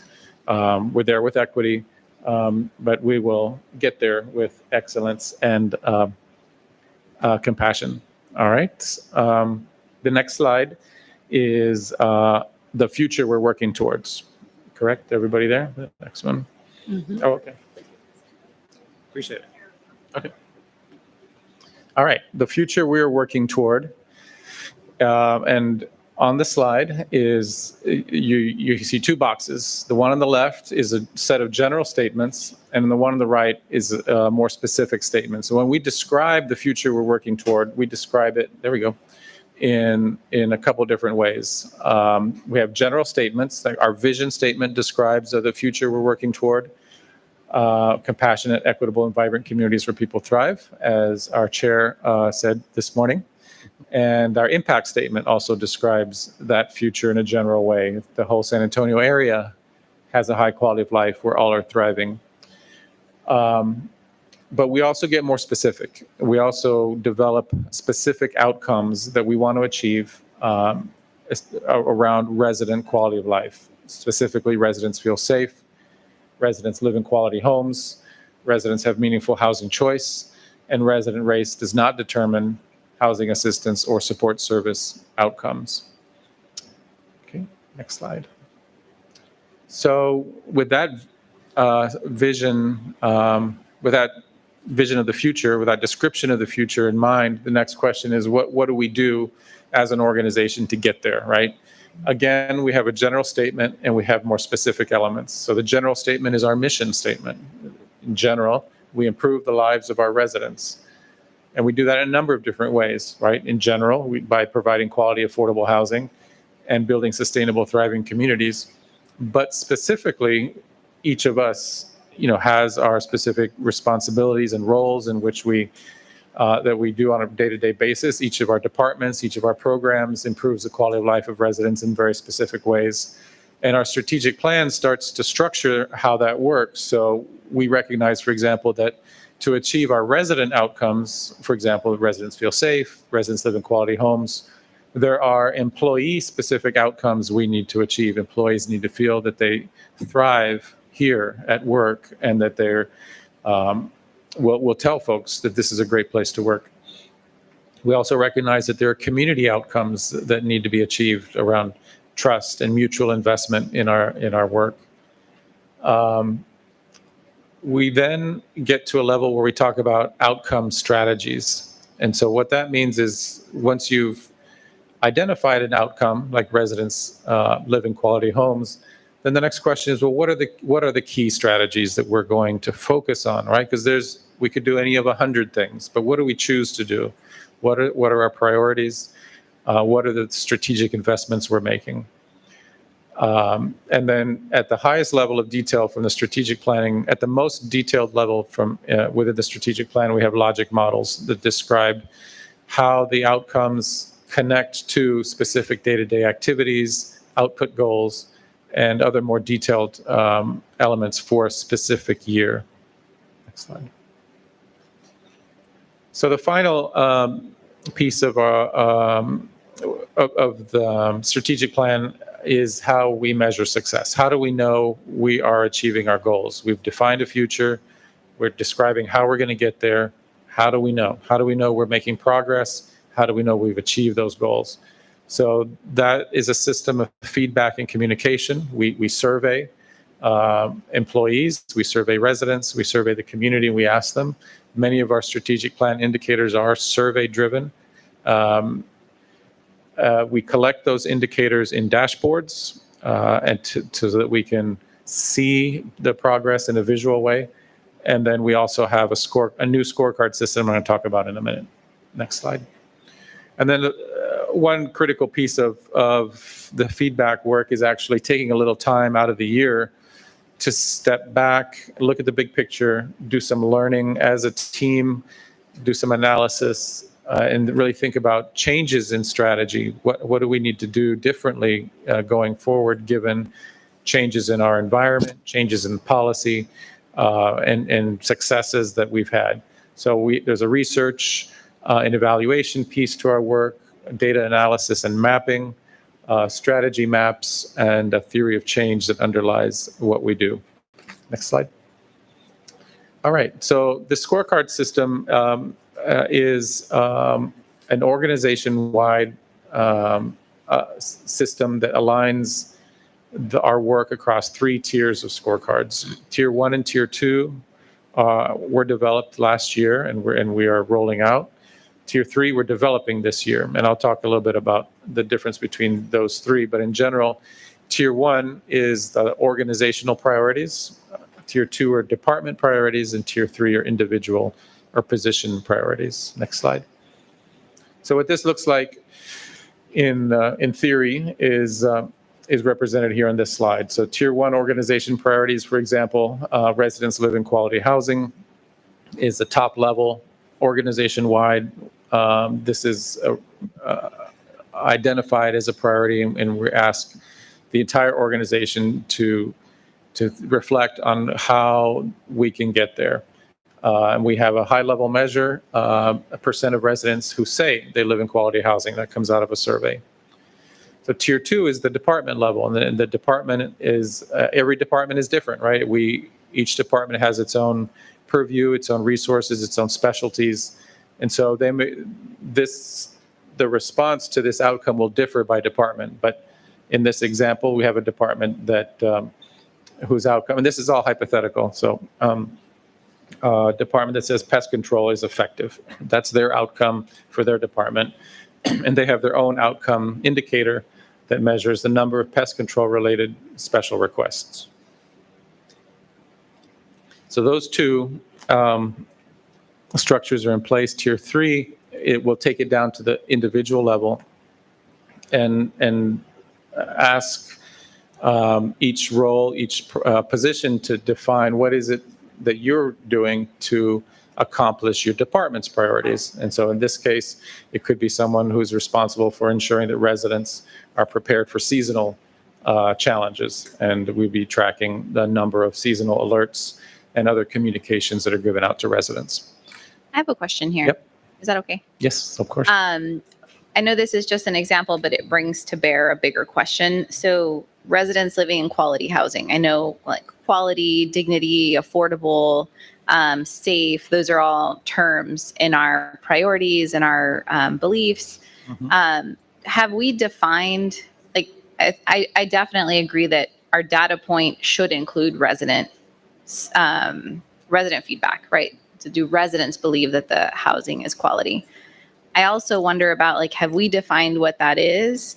And do we have a way that we've analyzed our own portfolio? If we say that quality housing means this is true for every unit, do we internally have an assessment of, and here's where we are across the board, whether quality housing is, has something to do with heating and air conditioning, has something to do with safe evacuation, has something to do with square footage per,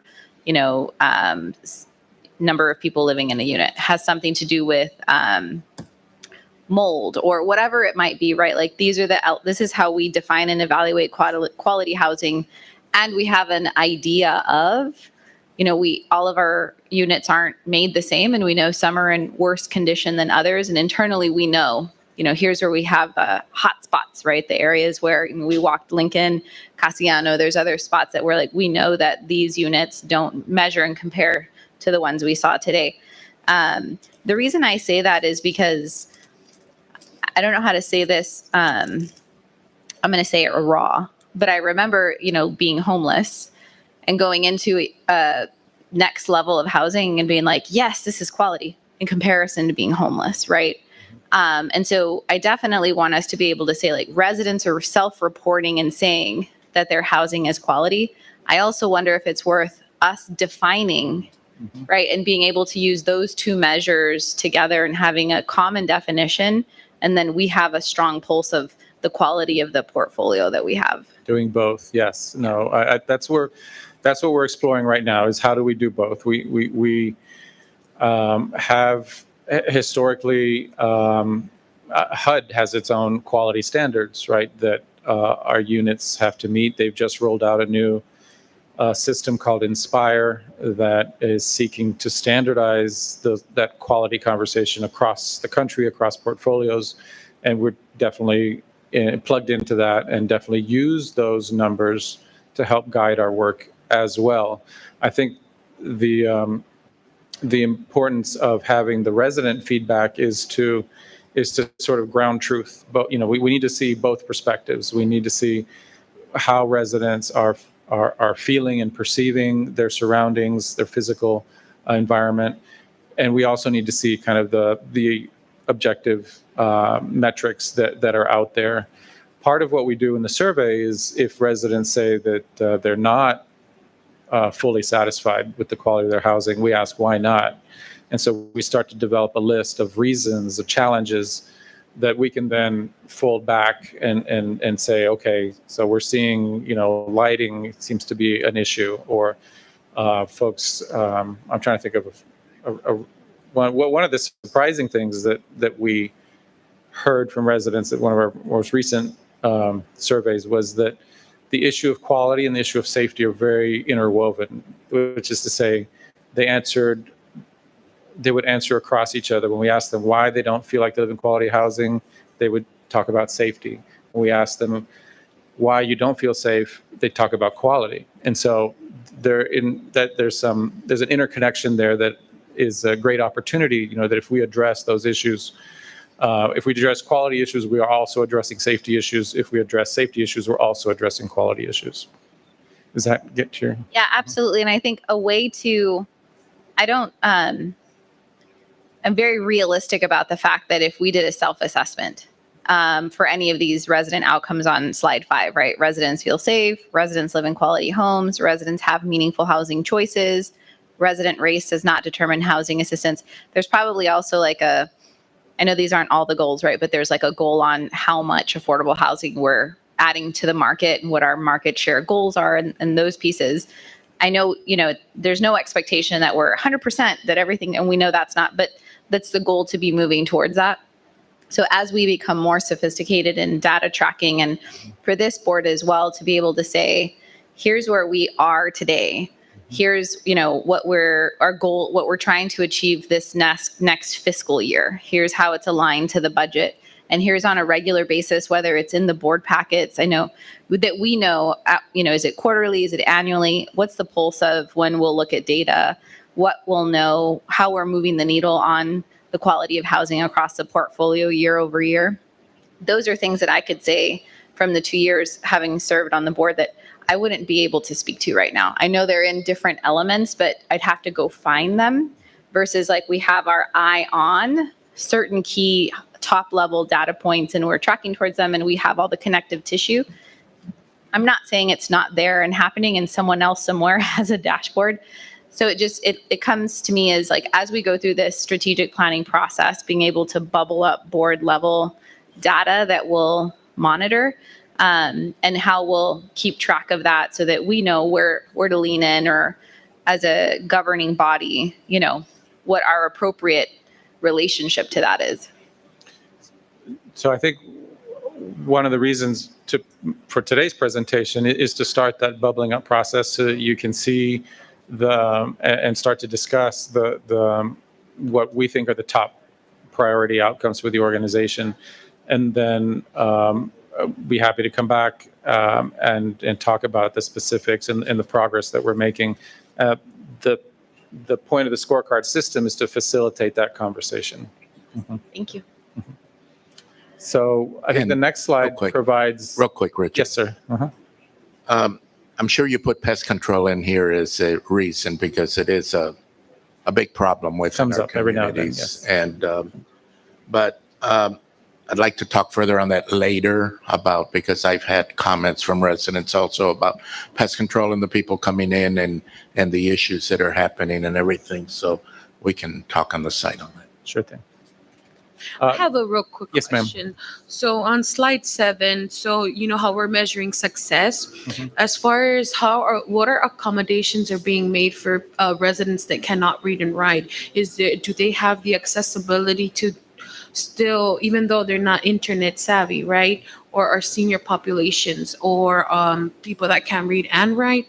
Is there a type of accommodation that is being made for these residents to still be heard as far as the survey and the indicator part? No, it's a great question. And so that speaks to some of the limitations of the survey, right? There's only so much a survey can tell you. And so we're trying to address those limitations this year in a number of different ways. One of the ways is by bringing in outside metrics and inside metrics as well that are more outcome or are more objective, quantifiable at least. But the other way that you're driving at, I think, is by doing focus groups and sort of in-person type of conversations with residents, knowing that not everybody can participate in an emailed survey, or even we also mailed it out so folks can have a hard copy. So we're aware of that. It's one of the areas of improvement that we're looking at, and given we're doing a sort of the random sample approach with our survey work, and so we're trying to see how we can fold in the sort of one-on-one focus groups, targeted interviews, so that we can make sure that we do hear from everybody. Thank you. Thank you. I have a quick question about that, and it's a great question that was just asked. And I realize this might open the door to other types of data bias, but are there organizations that are already providing like a promotora-based outreach that we could coordinate with them to learn from their existing data collection and their existing relationships, because they've already built that position of trust with our residents? Of our residents, yeah.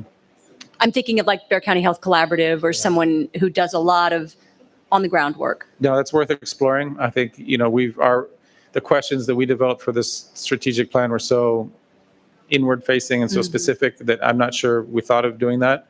But there may be some overlap there that's worth exploring for sure. I just always love utilizing the relationships that are already built from the nonprofit organizations that already operate in the community. Yeah, we love data sharing, so that's great. This slide is just meant to show you how once you multiply the example, in the simple example in the previous slide, and try to multiply it out across the organization, it gets complicated pretty quickly. But that's all it is a graphic description. Next slide. So these are our current priority outcomes, and you see the resident outcomes at the top, the employee outcomes, employees thrive at work and manage data effectively. Community outcomes, community trusts Opportunity Home and invests in our mission.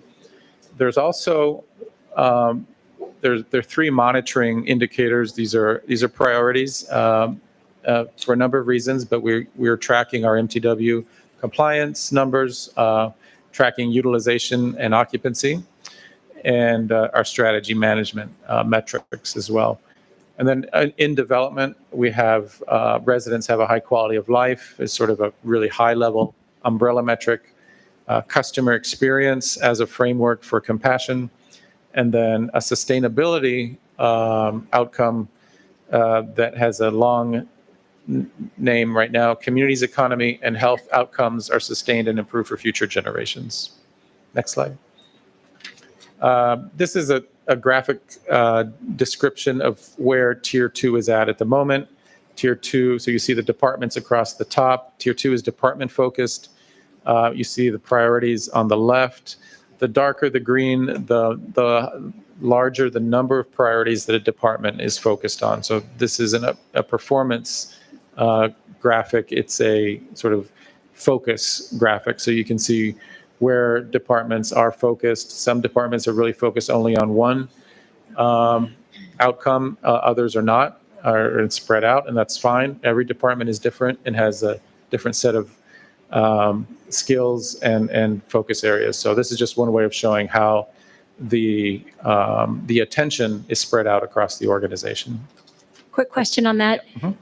It would be great if we could get a list of who these departments are. So that would be, they are in alphabetical order. I did work on that. Thank you. We did that on purpose.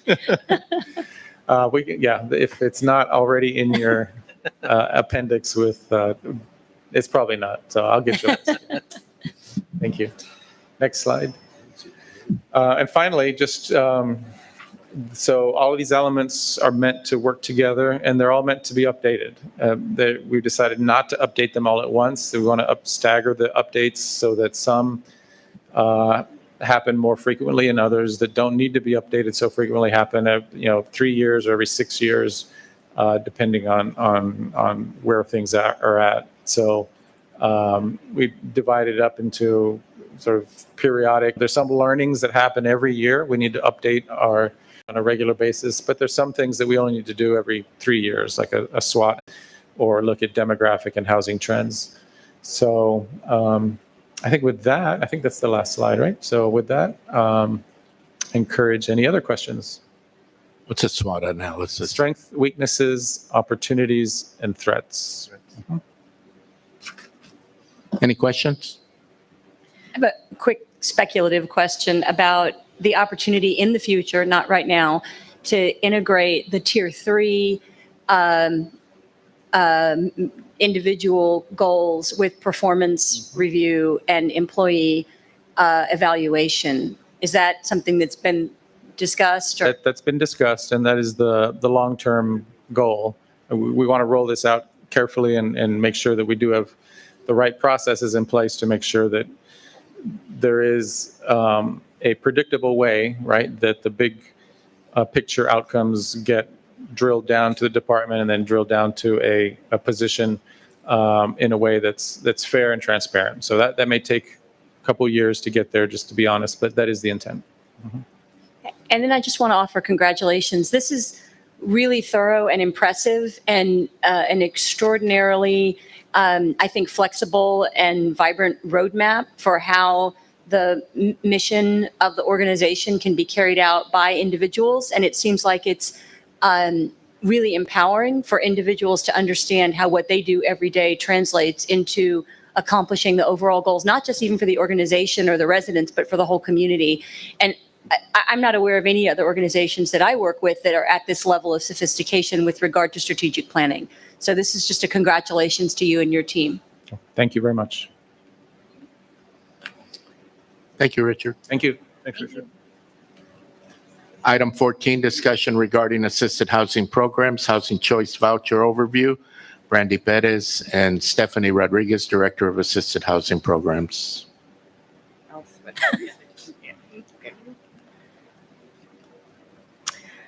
So I think it's critical for the board, and I know we have a lot of new board members, to really understand why we're here and what we do every day in the community. And so one of our largest federal programs is our Housing Choice Voucher Program that is housed under our Assisted Housing Programs Department, and that is overseen by Stephanie Rodriguez.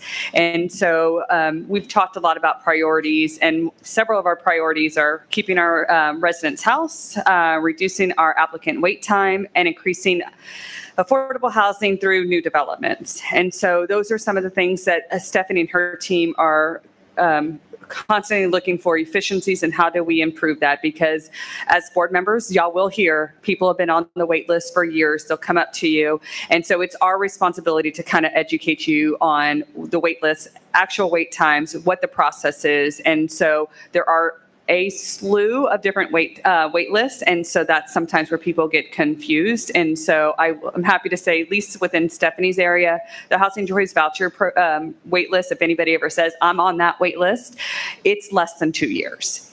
It's not the 7 years, the 10 years that you may hear. It is truly less than 2 years. There are things, though, that people sometimes don't know the housing. And so that's where Stephanie and her team, as well as some of the other future board meetings, y'all see some stuff about operation. We will give y'all the tools to make sure that y'all are well equipped to have those conversations with people in the community. Did I say that? No. Okay. Again, the AHP team, so Assisted Housing Program Staffing Updates, as Ayanna presented earlier, we were, come the start of the fiscal year, we were at 100% occupied in our positions. We are still going to highlight that because I think it was critical, but I think a lot of that work is when we received the approval to go forward with the increase in wages. And so that really helped fully staff that department. And I always tell people, I like to say that we're fully staffed, but I also want to educate. Just being fully staffed does not mean that your staff is fully ready to be out there. I will say the work that her team does, our housing assistant specialists, you'll hear us say HAS a lot.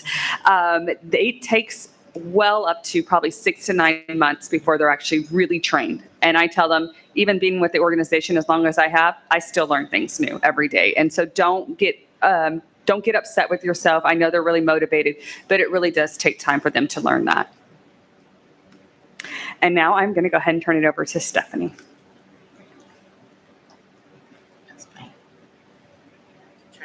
I'm sorry, I'm a little shorter. Good afternoon, commissioners. So I'm going to go over our housing assistance, our housing choice voucher program and the assisted housing programs. So a main focus of the assisted housing programs is our HCV program. And then we do have a couple other programs like our moderate rehab and project-based vouchers that are a part of this program, but we're going to start off with the housing choice voucher. And I do have a large number of slides through this, so I'm going to try and go as quickly as possible so we're not here through 7 p.m. So the Housing Choice Voucher Program is a federally funded rental assistance program for low-income families. And the rental assistance is provided through that voucher. The voucher pays for part of their rent, and then they pay for part of their rent. It's more of a supplement to those residents, and it is tied to the resident. It is not tied to the apartment. They go out and find a unit that they can use that voucher out, and then at the end of their lease, or after they've been there for a little while, they do have the opportunity to move. The choice is there with a housing choice voucher.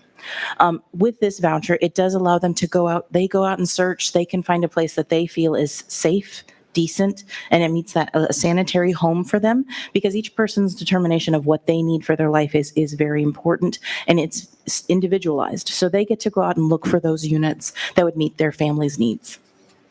It is not an emergency assistance program or emergency housing program, and we don't have any type of direct rehabilitation for homeless individuals, but we do assist homeless individuals as they come onto our program with that rental assistance. And as we go through, you'll see that we have some special programs that we partner with our partner agencies that do provide that wraparound service, as we don't have that capability. So there are a big part of the overview, and we tried to make it like really pretty on the slide for you. There is the affordability the quality and the choice aspects of the Housing Choice Program. So affordability, they are limited. It's 27.5 to 40% of their income goes towards the rent of their unit. Quality is determined that we go out and we do federal standard inspections at move-in and at regular intervals in order to make sure that their units are still meeting those standards. And then choice, they have that ability to go out, look for a community that would meet their needs and where they want to live. So with the Housing Choice Voucher Program, it is a three-way partnership. And so with this, the family is receiving that assistance from us, right? We assist them in paying their rent. The family has to then sign a lease with a unit owner. It is a private managed property, and they enter into that lease agreement between the landlord and the resident that has regulations on both sides of their responsibilities. And then as the Housing Authority, we enter into a housing assistance payment contract with the landlord. And this says that the landlord has to do certain things in order to remain in compliance with the HAP contract to receive payment, and that HAP contract ties to their lease for time frame. So if the tenant's lease is ended, then the HAP contract is ended at that point as well. So there is, for our Housing Choice Voucher funding is a big part of it.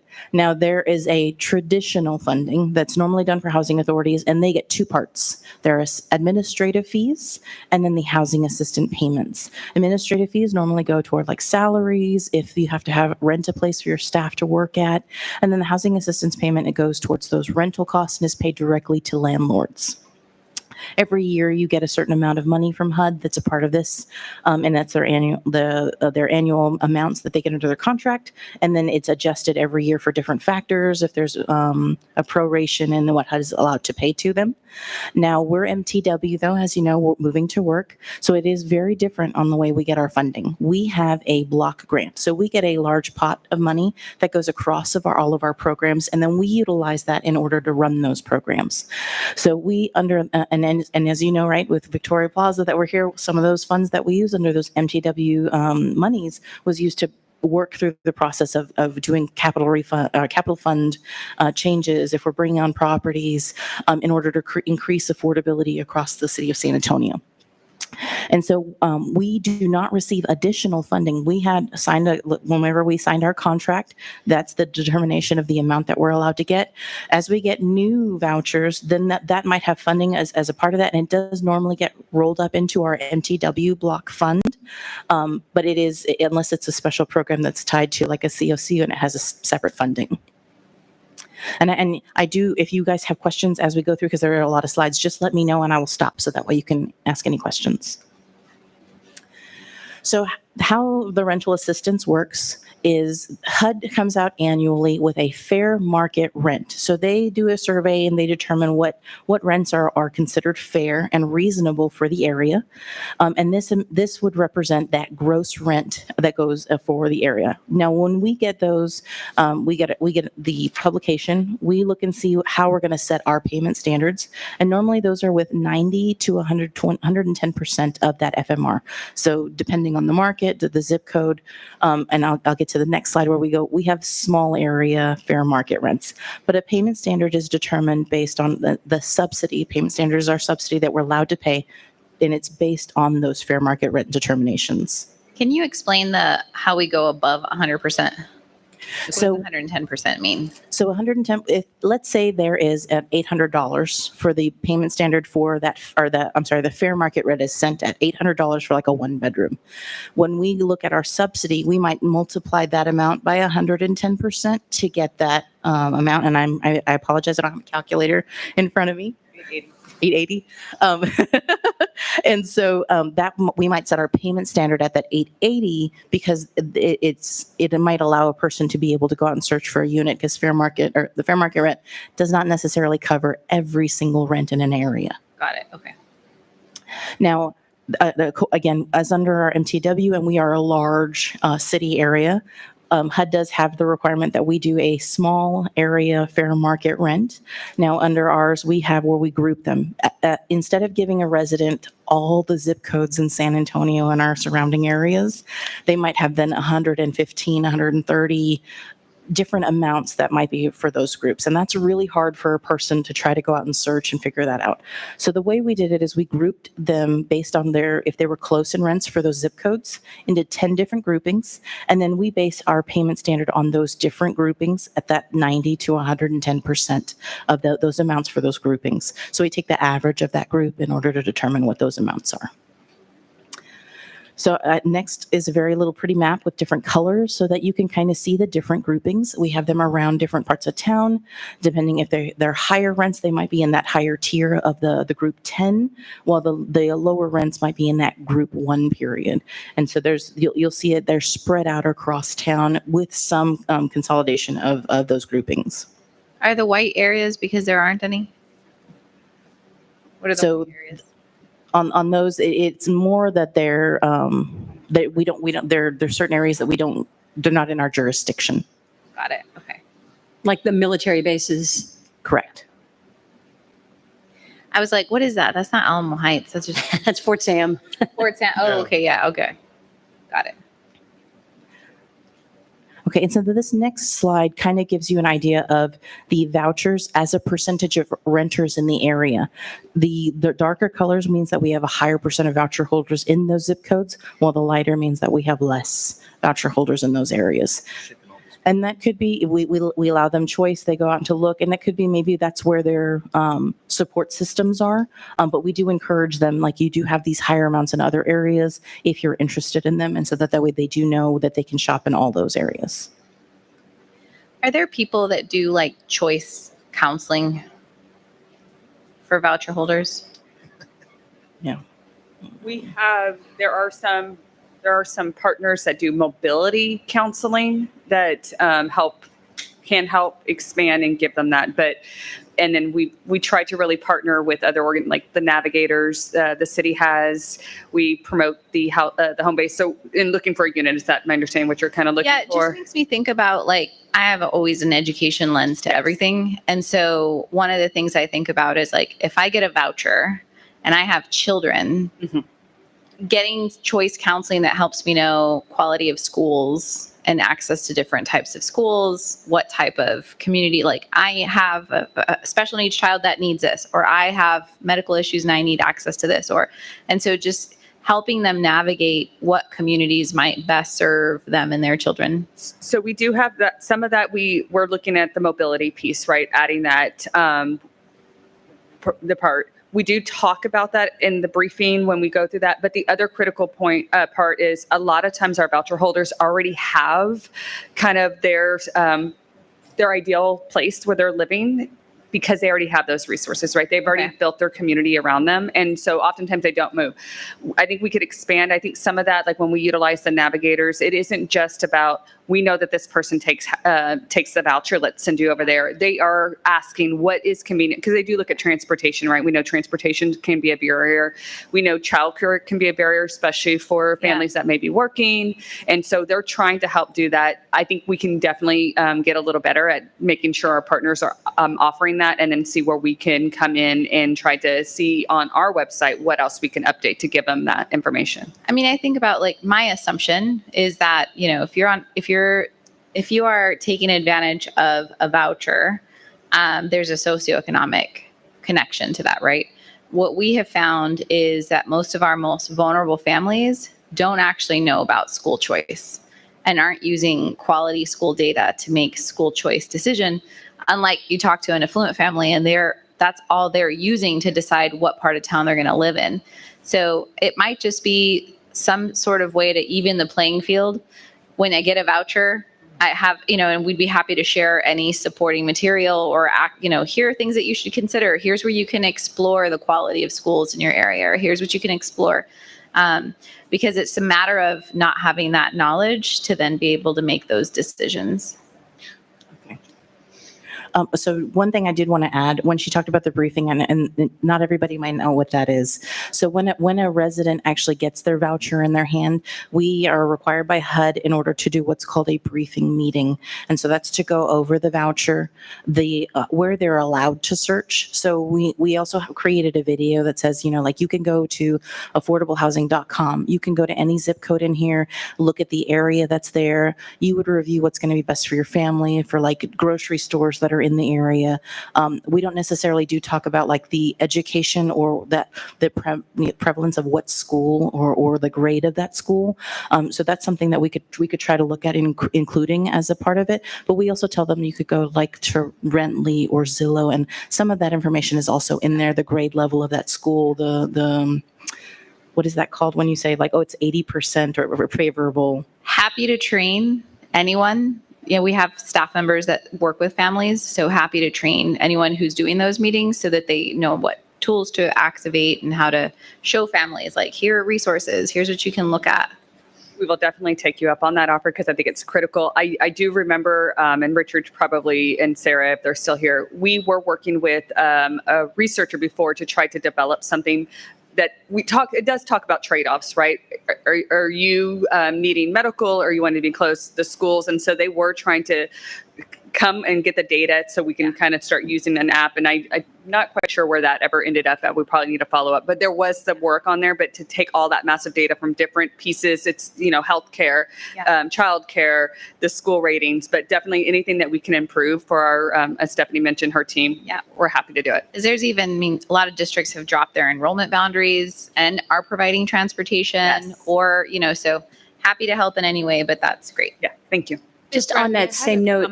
I had a comment. So I know that when I was first public housing, when I was entered as a resident, I do remember you guys doing Early engagement.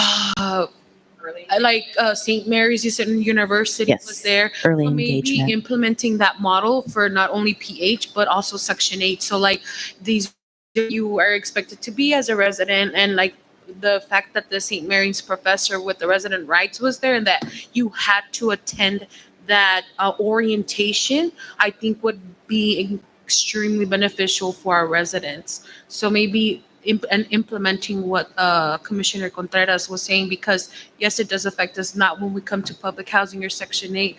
Not all of us have transportation. Eventually you will, but I mean, maybe bringing that, how you guys had implemented it before for public housing, doing the same thing possibly for Section 8. Yes, we've had many conversations about, it used to be called early engagement, and we did it for both sides of the house, public housing and Section 8. When COVID hit, it kind of went, we couldn't have those large groups to come together. So we are looking at different ways that we might be able to see how we can re-engage post-COVID. So I don't know, it was implemented fairly recently, but the city spent several years developing a program called Housing Base. So I know that it is fairly new, and I don't think it covers as broad a list of properties as they would like, but it does accomplish some of what the commissioner was referring to in terms of guiding someone through some of those opportunities. So as a part of our briefing, we actually do introduce the families to Housing Base. It's a part of our video to make sure that they do have that resource available to them. We try to give them as many websites and different ways to search for a unit that would be available to a resident, as they may not know that we actually give them links, and we do follow-up emails with links to those websites as well. Thank you. Okay, so that's kind of the overview of how payments, how residents go out and search. There is a part, though, they do have to qualify to get on the program. So as a part of their eligibility, we have income requirements. And we like to point out that 75% of our families have to be at the extremely low threshold, which is 30% of the area median income. All the other admissions that we do have for the program are capped at that 50%. So unlike public housing goes up to 80% of the area median income to qualify under the voucher program. It's only 50% unless you're coming from public housing and you're considered continually assisted. Oh, I thought you were coming to tell me something. Other things that we also have to screen for is criminal history. One federal regulations is bad debts. So if they owe a housing authority a bad debt or to other housing authorities, that's screened as a part of their eligibility. There's a federal mandate also that if you are a registered sex offender, that you're not able to be a part of the program. There's citizenship statuses, that's a requirement. Now, a person does not necessarily, like the whole household, does not have to be eligible citizens. They could be eligible citizens, eligible non-citizens, and as long as one of them in the household qualifies for that. If there is a person who is a non-eligible non-citizen as a part of the household, the family can still be a part of the program, but their assistance is prorated. So if there's 4 family members and one of them is not eligible, they only get 3/4 of the assistance allowed. Once a household is determined eligible, then that's when they get issued that voucher. They can go out and then start searching, and then they remain eligible as long as they continue to stay on the program and follow any family obligations. At the time that we issue their vouchers, we give them a long list of different things in order for them to maintain, and they initial off on them, they get a copy, and then every time we do an annual or every time they move, we reiterate that to the family so that they can make sure that they understand those family obligations. Now here comes where we go into the math part.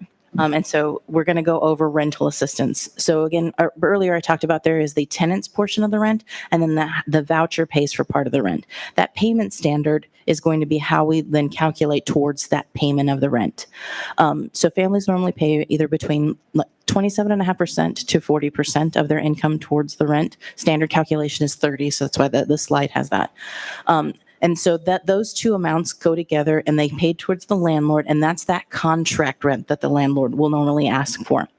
The payment to the landlord cannot exceed the payment standard. So as we set those payment standards, if the contract rent is higher than that, normally that's where that resident is paying that difference. So there are 2 ways. The payment standard might be higher than the contract rent. The family might get their amount and they're allowed to rent a unit that's at $1,000, but they find a unit that's only like $900. The payment standard is higher than the contract rent, and so there's a different way that we look at it. We look at the gross rent. And so this next slide kind of illustrates that. So there's a payment standard. We have what we call our utility allowance, which is a flat utility allowance depending on the bedroom size. And then, so that gross rent, which is that contract rent and utility allowance, come together to make that gross rent. The payment standard is above that. The tenant's total payment is $210, right? So that's when we calculate their income at 27.5% of their income, TTP is what's considered that $210. If you look at the information on the side, the payment standard, right, we instead of going with the payment standard higher, we have to go with the lower, which is the gross rent.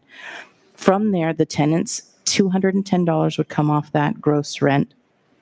That housing assistance payment is $480 of that contract rent, $595, and the tenant then only pays $115 as a part of that because the payment standard covers. So when we get to the next information, this is when the contract rate is higher than the payment standard. And we tried to put the arrow there so you can see that the payment standard went up to a certain amount, and then the tenant's rent's going up above that payment standard in order to cover that contract rent. Now that we still calculated that it should not be more than 40% of their income, and when we go out to do these. And so here you're going to see the gross rent is $700. The $695 for the payment standard. So the gross rent together with that utility allowance calculated is $795. So the payment standard is lower. We would take then the tenant's TTP out of that payment standard of $695, and that's the amount of subsidy that we're allowed to pay towards the rent, which you'll see is the same, $485. But so when the contract rent, $700, we're going to take that $485, and the tenant's rent is $215. I know there's a lot of math that goes in that, and we can do more slides later or more meetings later if you'd like more information on that. I have a question. Yes. What I'm seeing is that the rent for the apartment the gross rent is $795. Okay, and then you figure from there. Where in San Antonio can you find an apartment for $795?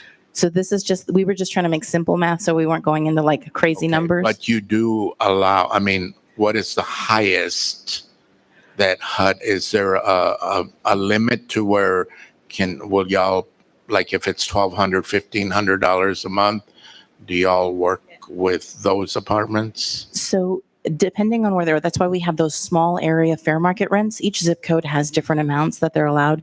So group 1, let's say for an efficiency, it's if it was 700 for that payment standard. For group 10, it might be 1,500 or 1,900 for that efficiency. So each group has a different level.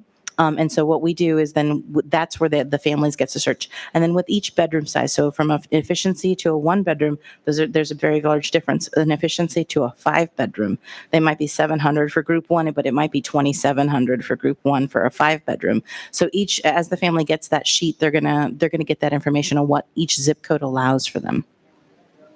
In addition, there's other safety nets for housing choice vouchers residents outside of the payment standards. So the payment standards, like Stephanie mentioned, could be $1,500. But if that rent, we don't comp it out and it comps out at $1,200, we're not going to approve the $1,500 rent that landlord wants because the comparables in that area do not support that. So that is a safety net that oftentimes our residents or landlords get upset because they'll see a voucher because sometimes they'll say, oh, I'm going to maybe increase my rent to this to support it. But our team does a process where we have to run comps. We use a third-party entity. And so based off of what we see, if there's not comparables that support that $1,500, we will not pay that for the rent. Sometimes the landlords will come down, sometimes they don't. And so sometimes the residents have to go out and search again. I'm sorry, sir, but we can't take any questions. I'm sorry. It's not a question. My name's Raul Olivo. I'm in apartment 911. This is my second time here. I moved back here about 40 days ago with my service dog. She has a,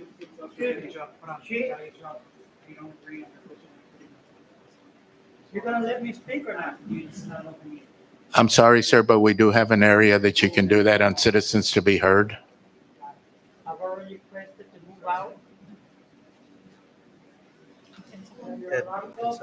Do you want to allow him to? No. And staff Go talk to him. And my service dog is Chair, I do have a question regarding to the small area fair market rents. not right. So, and I think this may have been answered prior, but with regard to the small area fair market rents, are there, and looking back at the colorful map that you provided, are there areas where the maximum that will, that like, or 110% of the maximum or whatever our variation is with MMTW, where that is lower than the tax credit rent because that's based on the MSA?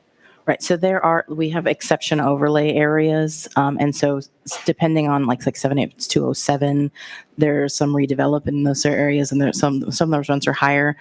Okay. Yeah. The tax credit, I know I'm still getting her up to speed on the tax credit. The overlays. That's also interesting though. The overlay Okay, well, part's then I'll also let interesting. Stephanie talk and then she can. So I wanted to cover first for family that's already there. We don't lower that payment standard. If that payment standard were to go down for that area, we keep them at that amount. And so that way they're not held at paying more. Now, another part to it for tax credit rents is there's a federal regulation that states that if it's validated under that tax credit rent and we would cover under those amounts. And there are exceptions in that area for that. So we could then have them rent at those if they can afford that rent. You want to add anything? Just a little bit. Because the tax credit rents are the same across the city. Right. You're still going to find differences even in some of the, I think tier 1 is our lower level. We may not be able, depending on the level of the tax credit in there, it still might not meet that payment standard. In the higher areas where maybe we do have tax credit developments, definitely it's going to happen there. Thank you. I have a question, and hopefully you didn't already say this in your presentation, but help me understand the timing, the process from application to receipt of a housing choice voucher. What does that look like? So you mean from like when they're coming from the waiting list till they get that voucher? Yes. Okay. So, and I don't have that in the slides because the operations support was going to go over it, but I'll go over a little bit of it for you. So after a family they go onto the waiting list, and we open up our waiting list through a lottery normally for the Housing Choice Voucher. It's open for 15 days, and we take so many applications. If it's, I think right now our number is 15,000. If more than 15,000 people apply, only they get randomized in the first 15,000, then get put on the waiting list. So as they're on the waiting list, once they get selected, we have a pre-eligibility and an eligibility process. So when they first get selected, it's determining if they're like for criminal history, if they pass, and then any bad debts, because that's normally where we see a lot of them get knocked out for that process. But we also want to offer them repayment agreements if they owe debt at that point before they actually go to full eligibility. So after they've determined pre-eligibility and they meet that screening process, then they get scheduled for a full eligibility appointment, because at that time then we have to do IDs, birth certificates, social security cards, your current income information, all household certifications, and then we have to run different like sources for verifications. If they're determined eligible at that appointment, then they're given that voucher at that appointment. If they're missing items at that appointment, we do give them additional time and in order to turn those in, and then they may get their voucher issued at a later date in order for them to start that search. Once they get that voucher out, then they have normally 120 days, which is, we currently updated that, used to be 60 days. They get 120 days to do their initial search. And you know, after that period, if they have not found a unit within the 120 days, they are allowed to request for an extension up to 60 days automatically. They won't have to show any documentation. But then after that 60-day period, which so they get a full 180 days, after that period, then if they still have not found a place, then they normally have to provide us that you have been searching in order to get additional time. You're welcome. And then the next kind of slides are going to go after they found a place. So after a family's found a unit with their voucher, and they normally are going to be working with that landlord, they might have to do screening with the property. So they still get screened at a property level because the landlord is allowed to screen tenants. And then if that landlord is willing to accept the voucher, because not all landlords in San Antonio take the voucher as payment towards their rents. Once that family works with that landlord, everything is good to go and they're approved, then the landlord submits what we call an electronic request for approval of tenancy. And so these, we call them RTA. So that begins the process of them submitting a unit. Right now, we are actually currently scheduling them for review within 2 to 3 days of when we receive it. So the landlord starts the process through a DocuSign. It then goes to the resident to sign. So the resident then has to go and access the system. They would sign it, verifying the information for the unit is what they were told by the landlord. It lists the apartment size, the security deposit, the date that the unit's going to be ready, and then other information that might be related to the lease. And then once they click finish, then it comes to our staff for us to review. And within 2 to 3 days, we're scheduling those to be reviewed. And doesn't necessarily mean that all of it's complete, because sometimes as a landlord, they might not submit all the documentation that's required. So then we might ask for additional information from those landlords, but the resident's not affected at that point. We let the resident know we're still working on your paperwork because we're needing something from the landlord. If everything's complete in that RTA, then they're scheduled for an inspection. We will request for inspection to go out. Now we look at on that RTA, they will put on there the expected date that the unit's ready. This does not always mean that it's that day that we get the paperwork. Sometimes they're pre-leasing units. But from here, we have a wait time of approximately 13 days for the average. And I would like to clarify on that. When we go out to a unit, normally we're out there within 2 to 3 days if the unit is ready. Or I should say that the landlord said the unit is ready. Mm-hmm. So when we go out there, when we inspect it, we're going to look and see if it passes those housing quality standards that the federal government has set up. Oftentimes it does not pass, as many landlords are not every day working through the federal guidelines of housing quality standards. And so we have to give that landlord additional time in order to make repairs. And then we'll go back out when that landlord is ready, which could be 15 to 30 days later after we do that first inspection. And so that's why that average is about 13 days, because we're waiting for those landlords to make those repairs after that first inspection in order to get that unit as accepted. We do have a few, right, where we do get them passed within that 2 to 3 days, and that resident can move in right after that inspection. Do those 15 to 30 days affect the a resident? Like, is it counted against them or not? So once we get a unit from that voucher, we stop the time clock on the voucher. So let's say I have 30 days left on my voucher, I turn in a unit, I still have that 30 days. So just in case if that landlord fails that inspection twice, or the resident decides later, you know what, I don't want that unit, and the landlord agrees, then they'll still get that 30 days after that time period when we cancel that RTA. So now that's once that passes inspection, they get to move in. That's when we start that contract to start the payment, and the residents, they're going to continue out that lease. So that's the general information that goes towards residents. But now we want to cover some special programs. I'm gonna check my time real quick how I'm doing. All right, because there's still a lot more slides. So a part of our special programs, these are programs that are in addition to the regular housing choice voucher. And these are programs that when we administer them, it's specific to target populations. So oftentimes it is those that are homeless or are veterans, if they're near elderly disabled. And so they have, or students, foster youth, the different populations that are affected, and they have special program vouchers that are tied to those. There is a long list here, and I'm going to go over a few of them through those next slides. But I did want to point out here, we talked about earlier, project-based vouchers are not special programs. We might have project-based vouchers as a part of a special program, but they are it's a voucher that's specifically tied to a property and not considered a special program under these portfolios. A big part of these under the special vouchers is that we partner with an agency that's here in town, and they provide wraparound services for these residents. As we provide them the voucher and that rental assistance, they might need other supportive services, and these partners provide those supportive services or case management. And usually there's a time frame. It might be 6 months, it might be 2 years, depending on that population and that program.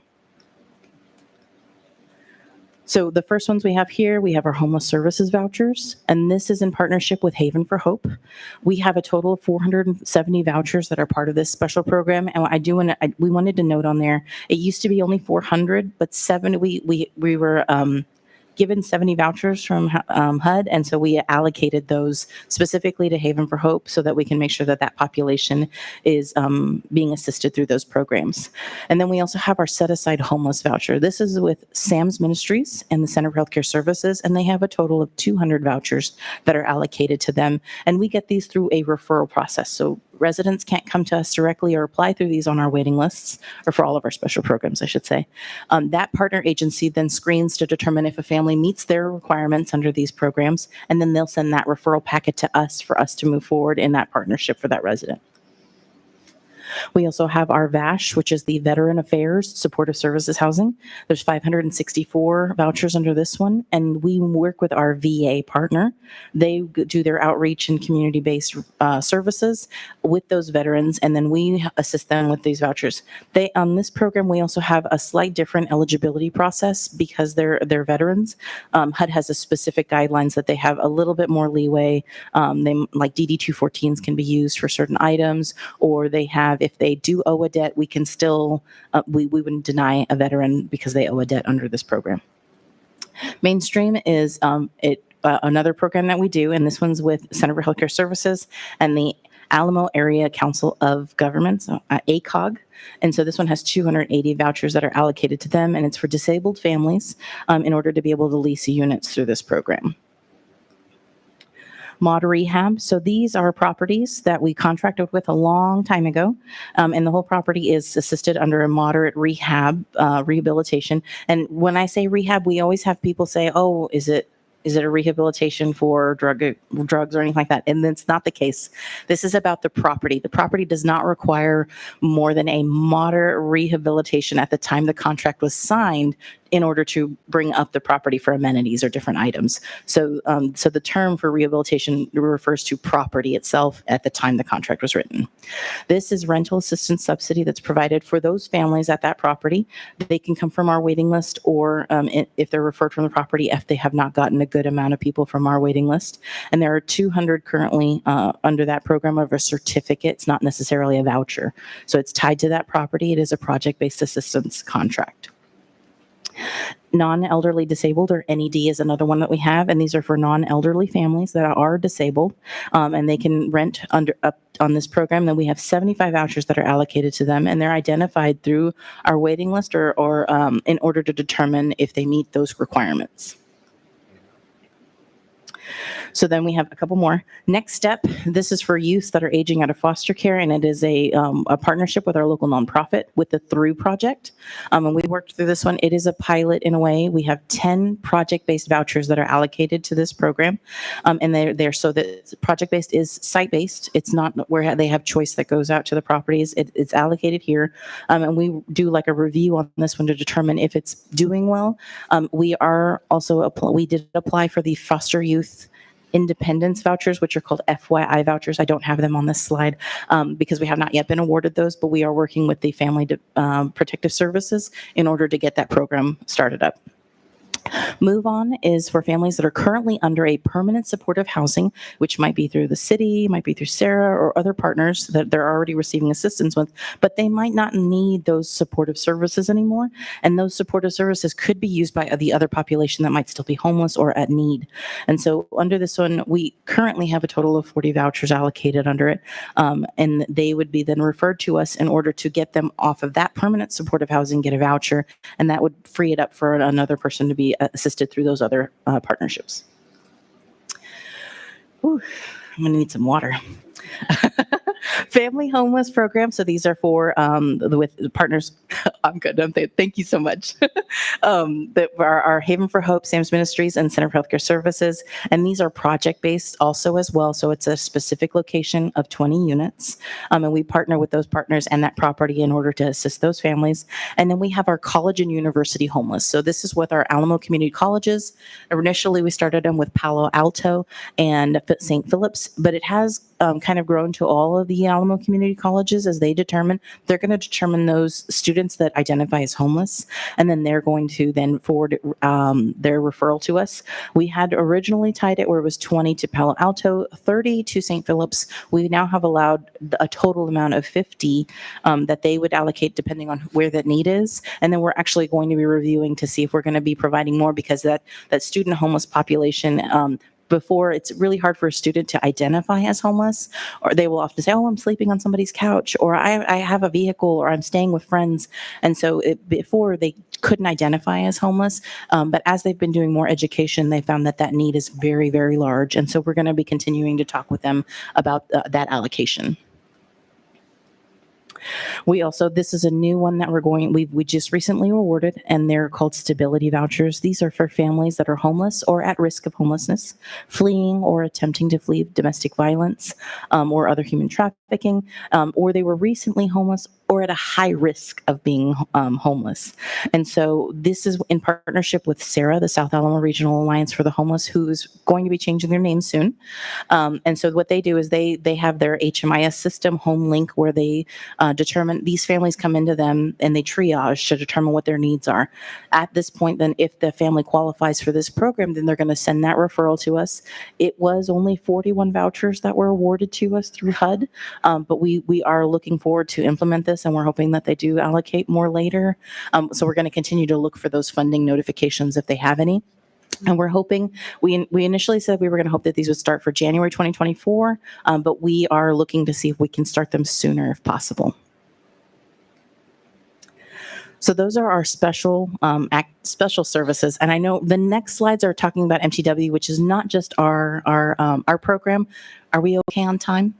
So what I would suggest is that the MTW activities here, which are somewhat programmatic details, we just leave with the Board of Commissioners so they can review at their leisure, and then provide any questions to Stephanie or Brandy if you have questions. And we can also review them at a future date. So that's actually the end of the slides then. Do you have any questions that you'd like to ask me of the other items that we've gone over?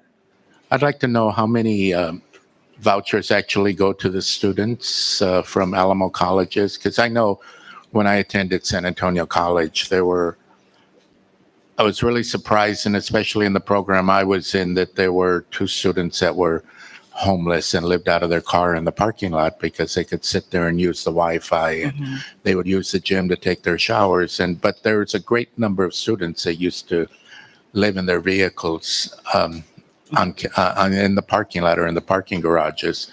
Are there students that take advantage of those vouchers within our program? So currently we have 50 allocated, and they're actually, I believe, all currently used, or the last couple ones, they're actually issued out to students that are searching. And so that's why we're going to actually, I believe, have conversations this month and next month.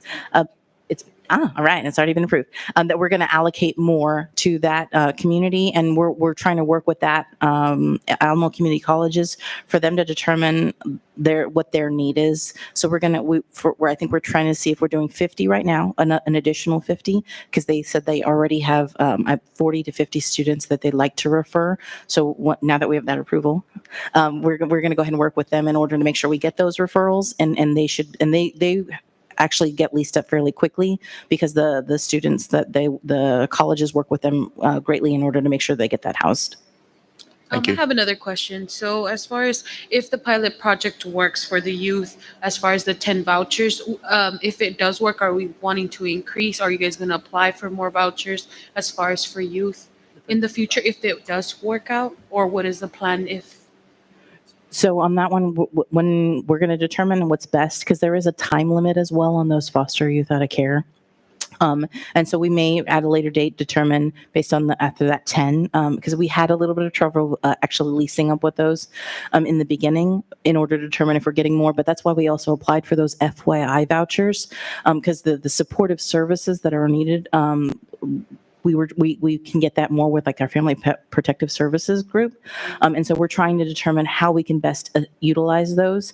And then with the initial request, it was 25. That's the max we're allowed to request. But each time that we do those, we could look and see if we can request for more of those FYI vouchers. And so that's where we're looking in order to try to increase on that side. Okay. Did you all share, I was trying to find it, the data on, I know we know how many vouchers we have and if they're issued, but how many issued vouchers still haven't found placement? So I don't have them in this slide. We're running through the application in order to determine the utilization for each of those special programs. Okay. And we were going to come back later with like a leaflet for you that breaks it down. And I was trying to ask if they could also give me the utilization over the last couple of years. That'd be because when COVID hit, I know we did see a large decrease in utilization in some of our programs. As you know, we've been working through our utilization for that.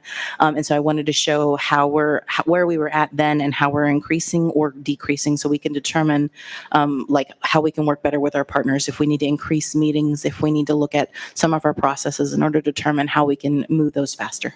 Thank you. Any other questions? Thank you, Stephanie. Brandy. Thank you. Thank you. Next, we have update and discussion regarding renewal of insurance policies for fiscal year 22-23. It says Diana, but I know she's not here. So you get me. But as y'all know, I am not the insurance expert. So I have Jennifer Dominguez. So she will answer all your technical questions. She is our senior risk manager. Jennifer has been instrumental in building the relationship with the city when it comes to emergency response. Her team, herself and her team are always the right hand when there are emergencies that happen at our properties. They answer their phones 24/7. And in addition, outside of all the work that they do for us, they also get recognized. And recently they got awarded 4 honorable mentions through the Housing Insurance Group.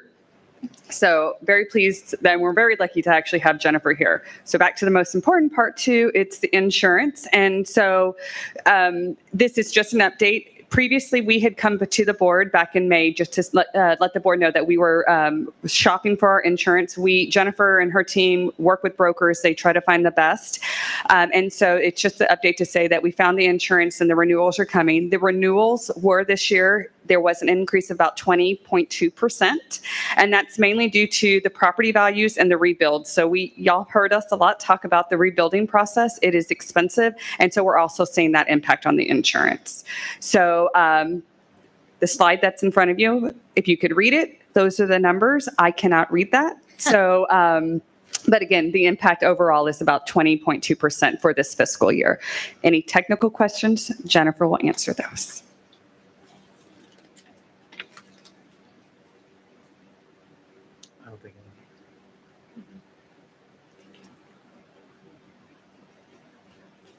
So Commissioners, I'd like to mention that the primary insurance company we use is the Housing Authority Insurance Group.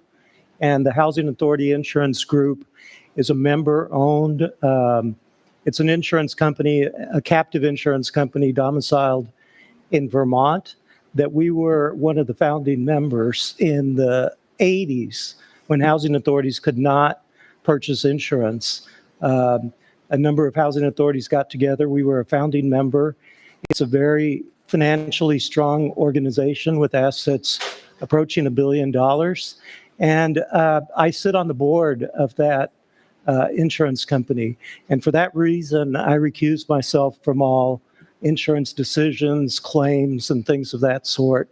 And they're handled by Jennifer and Diana primarily. Okay. Just as a comment, LISC is a lender to a number of multifamily properties. These increases are far below what we've seen in other multifamily, even specifically affordable multifamily projects, where we're seeing increases of 20 to 30 to 50%, and in some places for coastal locations, a doubling of insurance costs. So this is really quite reasonable compared to what we've seen across the country. Can I make a quick comment? And Housing Authority Insurance Group, they primarily just take care of housing authorities. So they see us and they know that our market is different. Our residents are taken into mind, and we get really good rates. So I'm glad that you mentioned that, because even if it is a 20% increase, it is really good compared to the market. I trust the review on that one. So. Any questions? Nope. Well, thank you. Thank you, Brandy. Thank you. Counselor, will you take us into closed session, please? Yes, sir. The board will now be convening in closed session to discuss real estate and consult with its attorney under sections 551.072 and 551.071 of the Texas Government Code to discuss Costa Mirada and Artisan at Salado Falls. The time is 3:25. She's seen this. A lot of people ask the questions. Is it self-developed? Where are we at in the pipeline? Unless you get kicked. It wasn't in the last packet, so that's what it may not be.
he showed us, and I said it's going to Devlin, can you call us, dissipate, and it Devlin, can you call us back into order?